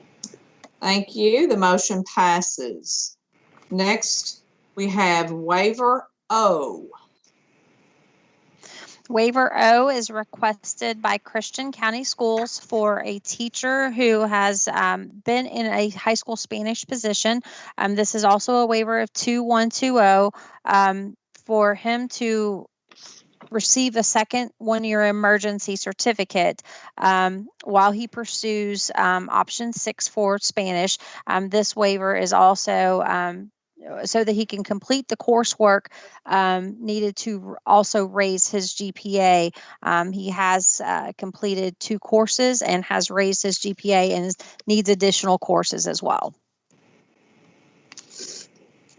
The waiver committee reviewed the waiver request and supporting documentation submitted by Christian County Schools. The committee found exceptional circumstances justifying the waiver. Therefore, the committee recommends that the board grant the waiver. All right. Can I have a motion, please? Daniel Morgan, so moved. Daniel, do I have a second? Melanie Callahan, Melanie, thank you. The motion before the board is to approve the request to waive emergency certificate requirements for Christian County Schools. Any discussion? Okay, hearing none. Ms. Chesser? Melanie Callahan, Melanie Callahan voted yes. Kim Chevalier, Kim Chevalier, aye. Aaron Collins, Aaron Collins, aye. Donna Hedgepath, Donna Hedgepath, yes. Justin Mitchell, Justin Mitchell, yes. Daniel Morgan, Daniel Morgan, aye. Ellen Murphy, Ellen Murphy, yes. Sherry Powers, Sherry Powers, yes.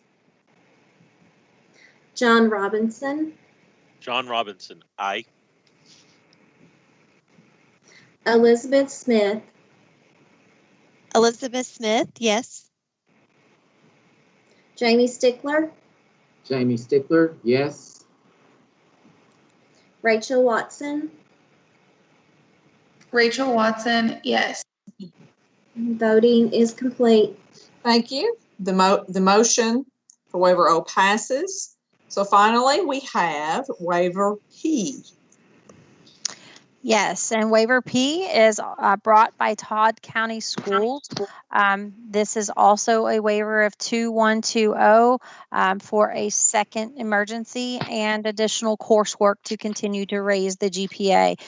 This teacher was filling a chemistry position for 1920, is pursuing option 6, but needs some additional courses in the STEM area to raise the GPA and to qualify for admission to option 6.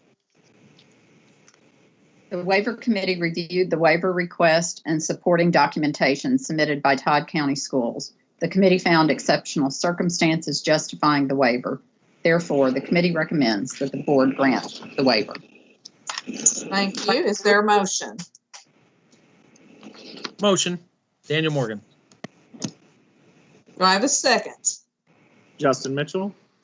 Justin? The motion before the board is to approve the request to waive emergency certificate requirements for Todd County Schools. Any discussion? Okay, hearing none. Ms. Chester, I'm thinking you have these by memory at this point, the names in order. I think I do. Will you please call our roll for vote? Melanie Callahan, Melanie Callahan, yes. Kim Chevalier, Kim Chevalier, aye. Aaron Collins, Aaron Collins, aye. Donna Hedgepath, Donna Hedgepath, yes. Justin Mitchell, Justin Mitchell, yes. Daniel Morgan, Daniel Morgan, aye. Ellen Murphy, Ellen Murphy, yes. Sherry Powers, Sherry Powers, yes. John Robinson, John Robinson, aye. Elizabeth Smith, Elizabeth Smith, yes. Jamie Stickler, Jamie Stickler, yes. Rachel Watson. Rachel Watson, yes. Voting is complete. And the motion passes for waiver P. Before moving on, I'd be remiss to not thank the waiver committee. You guys had a lot of work to do this morning, and I really appreciate that. I don't know that we've ever gone to P in the alphabet on waivers. So important work. I thank you for that. Alternative route to certification applications. We have 3. These applications are pursuing the option 1, exceptional work experience route to certification. This is one of the alternative routes established by the legislature in KRS 161048.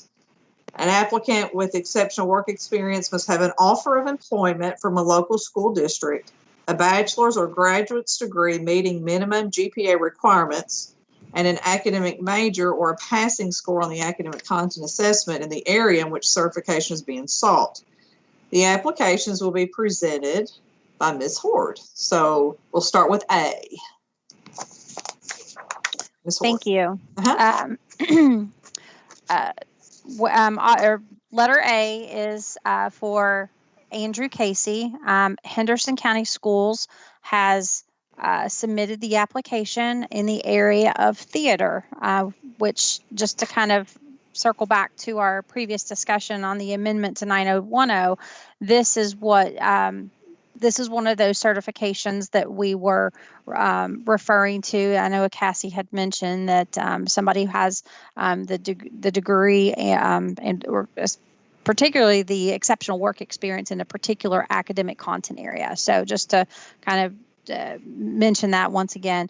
So Mr. Casey has a bachelor's degree in theater. He has over 10 years of work experience producing, writing, editing, theater productions, short films. He's also been a theater instructor. He's also an owner and operator of his own video production company. So he has a lot of the back of the house, so to speak, experience in addition to the live performance. And all materials were submitted through the application process by Henderson County Schools. Okay. I'll need a motion for Andrew Casey. This is Melanie. I make a motion. Thank you, Melanie. Second? Daniel, second. Daniel. The motion before the board is to approve. Okay, this is for option 1 for Andrew Casey for theater. Any discussion? Okay, hearing none. Ms. Chesser, we need the roll for vote. Melanie Callahan, Melanie Callahan, yes. Kim Chevalier, Kim Chevalier, aye. Aaron Collins, Aaron Collins, aye. Donna Hedgepath, Donna Hedgepath, yes. Justin Mitchell, Justin Mitchell, yes. Daniel Morgan, Daniel Morgan, aye. Ellen Murphy, Ellen Murphy, yes. Sherry Powers, Sherry Powers, yes. John Robinson, John Robinson, aye. Elizabeth Smith, Elizabeth Smith, yes. Jamie Stickler, Jamie Stickler, yes. Rachel Watson. Rachel Watson, yes. Voting is complete. Thank you, and the motion passes. Next, we have application B. Application B is for Miss Leanne O'Brien. Frankfurt Independent has submitted the application for exceptional work experience in the area of American Sign Language. Miss O'Brien has a bachelor's degree in American Sign Language interpreting. She has over 4 years of work experience as an educational interpreter for both Frankfurt Independent Schools and Franklin County Public Schools. She holds a current license with the Kentucky Board of Interpreters with the Kentucky Deaf and Hard of Hearing Commission. All right, is there a motion? John Robinson, I'll make a motion. John, do I have a second? Jamie Stickler, second. Jamie, thank you. So the motion before the board is to approve the option 1 application for Leanne O'Brien in American Sign Language. Any discussion? And Crystal, that is an area of certification, ASL? Yes, it is an area. However, we have there's no approved programs in the state for it. So at this time, the only way that someone can get certified through ASL is either through emergency certification, adjunct certification, or exceptional work experience.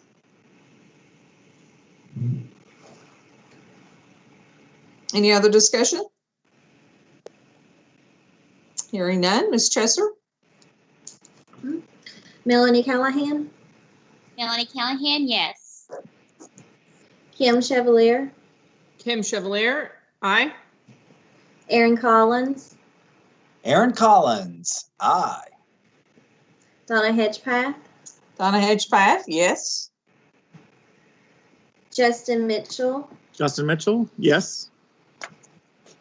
Daniel Morgan, Daniel Morgan, aye. Ellen Murphy, Ellen Murphy, yes. Sherry Powers, Sherry Powers, yes. John Robinson, John Robinson, aye.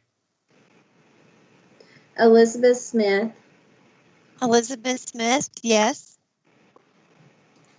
Jamie Stickler, Jamie Stickler, yes. Rachel Watson. Rachel Watson, yes. Voting is complete. Thank you. The motion passes. Let's move to application C. Application C is for Miss or Dr. and Miss Ann Gaines. This is brought forth by Pineville Independent Schools for the area of biology, grades 8 through 12. Dr. Gaines has over 30 years experience in veterinary medicine. She has a doctorate of veterinary medicine from Auburn University. Okay, I'll need a motion.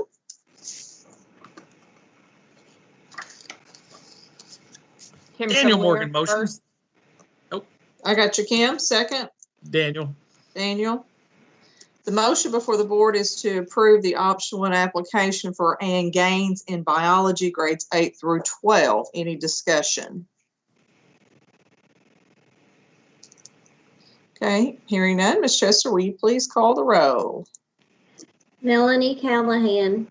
Melanie Callahan, yes. Kim Chevalier. Kim Chevalier, aye. Aaron Collins. Aaron Collins, aye. Donna Hedgepath. Donna Hedgepath, yes.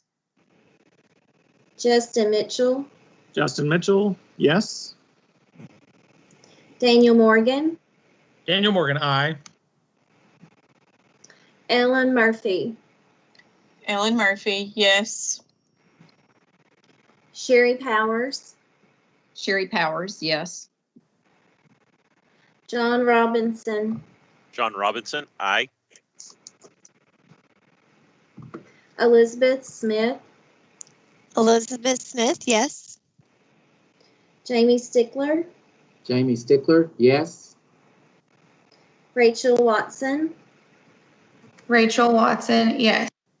Voting is complete. Thank you, and the motion passes. I will now open the floor to any board member for board comments. Does anyone have anything they wish to share?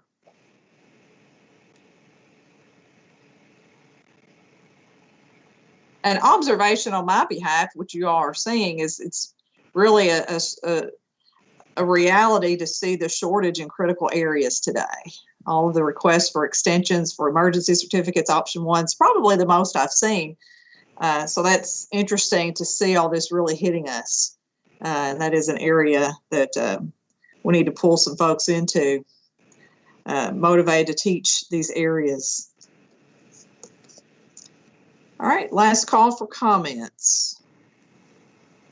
All right, this time I believe we're ready to go into closed session pursuant to KRS 618101C and J to conduct a character and fitness review and to review potential actions relating to complaints and reports. At this time, I will need a motion to go into closed session. So move. Okay, Sherry. Second. John Robinson, second. John, thank you. The motion now before the board is a motion to go into closed session. Any discussion? Hearing none. Roll call one more time. Ms. Chester? Melanie Callahan. Melanie Callahan, yes. Kim Chevalier. Kim Chevalier, aye. Aaron Collins. Aaron Collins, aye. Donna Hedgepath. Donna Hedgepath, yes. Justin Mitchell. Justin Mitchell, yes. Daniel Morgan. Daniel Morgan, aye. Ellen Murphy. Ellen Murphy, yes. Sherry Powers. Sherry Powers, yes. John Robinson. John Robinson, aye. Elizabeth Smith. Elizabeth Smith, yes. Jamie Stickler. Jamie Stickler, yes. Rachel Watson. Rachel Watson, yes. Voting is complete. Thank you. We are now ready to move into closed session. Looking at the time, it's almost 11:15. My script says 10-minute break, but I say we have a 15 or 16-minute break because I have a feeling you'll need to take a restroom break, grab something to eat, come back to your computer. So I ask that we all just return here at 11:30. Thank you all. Okay, we are now back in open session. We've received a motion and a second to begin, and at this time, we will vote on those items discussed during closed session. Okay, I will start with character and fitness, and I will cover both the chart and the addendum. For character and fitness, items 1, 2, and 3 approve. On the addendum, items 4, 5, 6 approve. Item 7 deny. Items 8 through 13 approve. Melanie Callahan.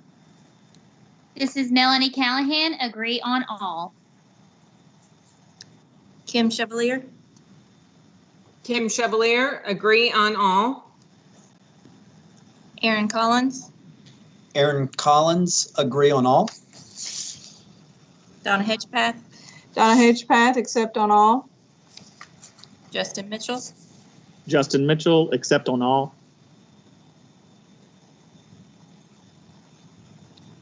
Daniel Morgan. Daniel Morgan, accept on all. Ellen Murphy. Ellen Murphy, accept on all. Sherry Powers. Sherry Powers, accept on all. John Robinson. John Robinson, accept on all. Elizabeth Smith.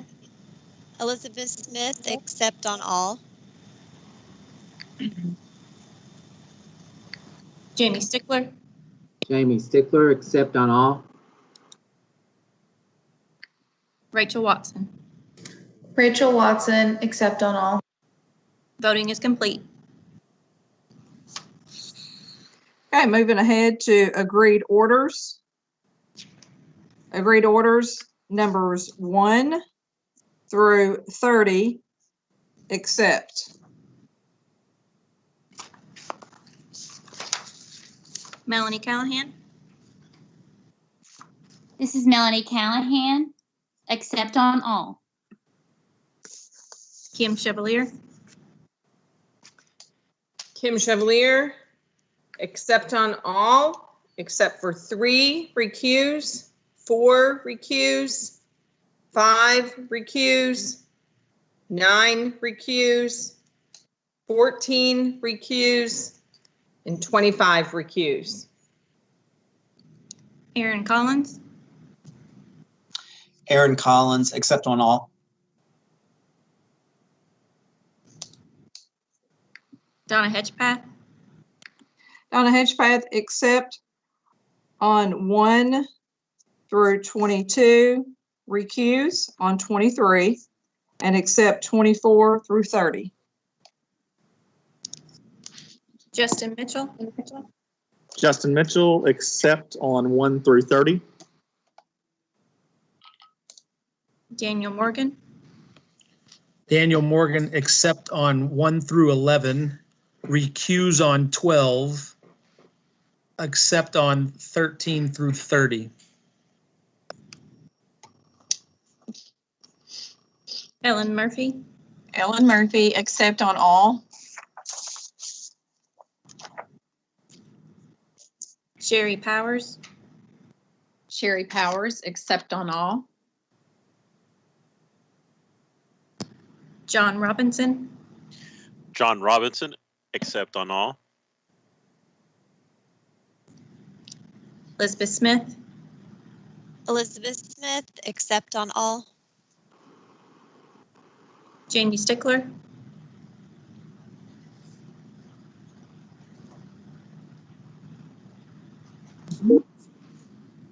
Jamie Stickler, accept on all.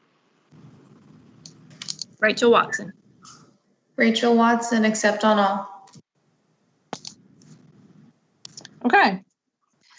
For findings of fact, conclusions of law, recommended order, and appeal rights, for items 1 through 10, except on all findings of fact, conclusions of law, and recommended order. For item 11,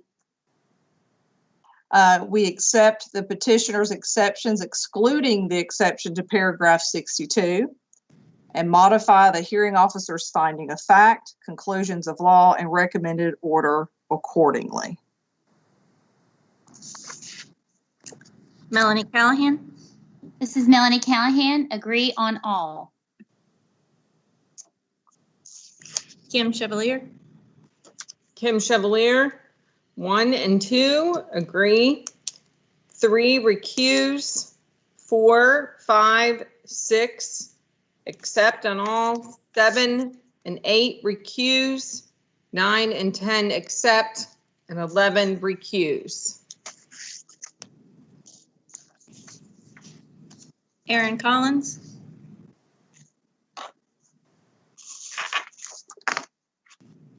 Aaron Collins, accept on all. Donna Hedgepath. Donna Hedgepath, accept on all. Justin Mitchell. Justin Mitchell, accept on 1 through 11. Daniel Morgan. Daniel Morgan, recuse on 1, accept on 2 through 6, recuse on 7, accept on 8 through 11. Ellen Murphy. Ellen Murphy, accept on all. Sherry Powers. Sherry Powers, accept on all. John Robinson. John Robinson, accept on all. Elizabeth Smith. Elizabeth Smith, accept on all. Jamie Stickler. Jamie Stickler, accept on all. Rachel Watson. Rachel Watson, accept on all. Voting is complete. Okay, for educator cases, I will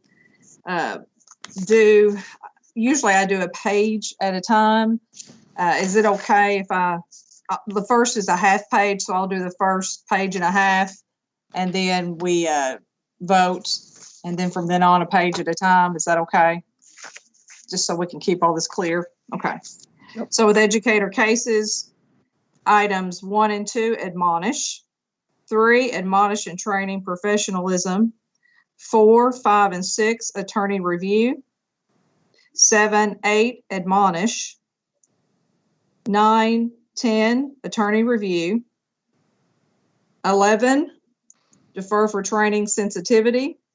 12, defer for training classroom management. 13, attorney review. 14, admonishment training social media confidentiality. 15, attorney review. 16, admonish and training ethics. 17, admonish. 18, defer for training ethics. Moving to 19, attorney review. 20, defer until August 2020 meeting. 21, attorney review. 22, defer additional information for August meeting 2020. 23, 24, 25, 26, 27, 28, attorney review. 29, dismiss. 30, 31, and 32, attorney review. 33, defer for training. Acceptable, appropriate student-teacher boundaries. 34, admonish and training. Appropriate student-teacher boundaries. 35, dismiss. 36 and 37, attorney review. 38, defer for training, duty to report. 39, defer for training, restraint and de-escalation. 40, attorney review. 41, 42, dismiss. 43, defer for training, restraint, de-escalation. 44, defer for training, classroom management. 45, 46, 47, defer for training, classroom management. 48, admonish training, classroom management. 49, defer for training, classroom management. 50, admonish and training, classroom management, de-escalation. 51, admonish and training, classroom management. 52, admonish and training, classroom management. 53, dismiss. 54, defer for training, classroom management. 55, admonish and training, classroom management. 56, 57, dismiss. 58, admonish and training, confidentiality, and classroom management. We'll do a vote on that. Melanie Callahan, Melanie Callahan, numbers 1 through 58, except on all. Kim Chevalier, Kim Chevalier, numbers 1 through 58, except on all. Aaron Collins, Aaron Collins, numbers 1 through 58, except on all. Donna Hedgepath, Donna Hedgepath, except on all 1 through 58, excuse me. Justin Mitchell, Justin Mitchell, except on 1 through 36, recuse on 37, except on 38 through 58. Daniel Morgan, Daniel Morgan, except on all 1 through 58. Ellen Murphy, Ellen Murphy, except on all. Sherry Powers, Sherry Powers, except on all 1 through 58. John Robinson, John Robinson, except on all 1 through 58. Elizabeth Smith, Elizabeth Smith, except on all 1 through 58. Jamie Stickler, Jamie Stickler, except on all 1 through 58. Rachel Watson, Rachel Watson, except on all 1 through 58. voting is complete. Okay, the next set, I believe, I'll go ahead and do 59 through 138. Starting with 59, admonish and training, classroom management, de-escalation. 60, admonish and training, anger management. 61, dismiss. 62, admonish. 63, 64, 65, attorney review. 66, admonish and training, sensitivity and anger management. 67, defer for training, appropriate student-teacher boundaries. 68, 69, 70, attorney review. 71, admonish. 72, admonish and training, administrative code. 73, admonish. 74, attorney review. 75, admonish. 76, admonish and training, admin code. 77, admonish. 78, admonish.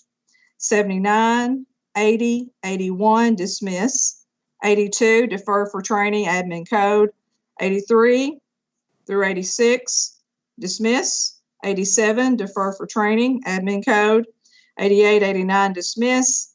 90 through 93, defer for training, admin code. 94 through 98, dismiss. 99 through 104, dismiss. 105, 106, defer for training. 107 through 111, dismiss. 112, defer for training, and that's still admin code. 113, 114, 115, dismiss. 116, defer for training. 117, 118, dismiss. 119, defer for training. 120 through 129, dismiss. 130, defer for training. 131 through 136, dismissed. 137, defer for training, and 138, dismissed. So we will now vote on 59 through 138. Melanie Callahan, This is Melanie Callahan, 59 through 138, except on all. Kim Chevalier, Kim Chevalier, number 59 through 138, except on all. Aaron Collins, Aaron Collins, 59 through 138, except on all. Donna Hedgepath, Donna Hedgepath, 59 through 138, except on all. Justin Mitchell, Justin Mitchell, accept on 59 through 64, recuse on 65, accept on 66 through 138. Daniel Morgan, Daniel Morgan, accept on all 59 through 138. Ellen Murphy, Ellen Murphy, accept on 59 through 138. Sherry Powers, Sherry Powers, accept on all 59 through 138. John Robinson, John Robinson, accept on all 59 through 138. Elizabeth Smith, Elizabeth Smith, accept on all 59 through 138. Jamie Stickler, Jamie Stickler, accept on all 59 through 138. Rachel Watson, Rachel Watson, accept on all 59 through 138. voting is complete. Okay. I believe now I'll just complete the last 2.5 pages. That's 139 through 242. So beginning with 139, dismiss. 140 through 143, defer for training, admin code. 144 through 151, dismiss. 152, 153, defer for training, admin code. 154, dismiss. 155, defer for training, admin code. 156, dismiss. 157, 158, defer for training, admin code. 159 through 162, dismiss. 163, defer for training, admin code. 164, 165, dismiss. 166, defer for training, Ohio training requirements. 167, admonish and training for anger management, de-escalation. 168, defer for completion of classroom management. 169, admonish and training, classroom management. 170, admonish and training, de-escalation. 171, 172, dismiss. 173, defer for training, de-escalation. 174, 175, attorney review. 176, admonish. 177, dismiss. 178, admonish and training, de-escalation. 179, admonish. 180, 181, attorney review. 182, dismiss. 183, admonish. 184, defer for training, OEA. 185, defer for training, OEA recommended. 186, attorney review. 187, defer for training, OEA. 188, dismiss. 189, admonish. 190, dismiss. 191 through 198, refer to hearing. 199, admonish. 200, admonish and training, classroom management. 201, 202, and 203 are to be deferred for 6-month extension for training. 204, 205, 206, no further action. 207 for deferred for 6-month extension for training. 208, dismiss. 209, no further action. 210 through 242, dismiss. Melanie Callahan, Melanie Callahan, accept on all. Kim Chevalier, Kim Chevalier, accept on all. Aaron Collins, Aaron Collins, accept on all. Donna Hedgepath, Donna Hedgepath, accept on all. Justin Mitchell, Justin Mitchell, accept on all. Daniel Morgan, Daniel Morgan, accept on all. Ellen Murphy, Ellen Murphy, accept on all. Sherry Powers, Sherry Powers, accept on all. John Robinson, John Robinson, accept on all. Elizabeth Smith, Elizabeth Smith, accept on all. Jamie Stickler, Jamie Stickler, accept on all. Rachel Watson. Rachel Watson, accept on all. Voting is complete. All right, thank you. Our next meeting is scheduled for August 17th, and we'll see. We hope that it will be face-to-face. So I'm sure we will be receiving communication about that. So at this time, I will need a motion to adjourn. Daniel Morgan, motion to adjourn. Thank you, Daniel. And do I have a second? Kim Chevalier, second. Thank you, Kim.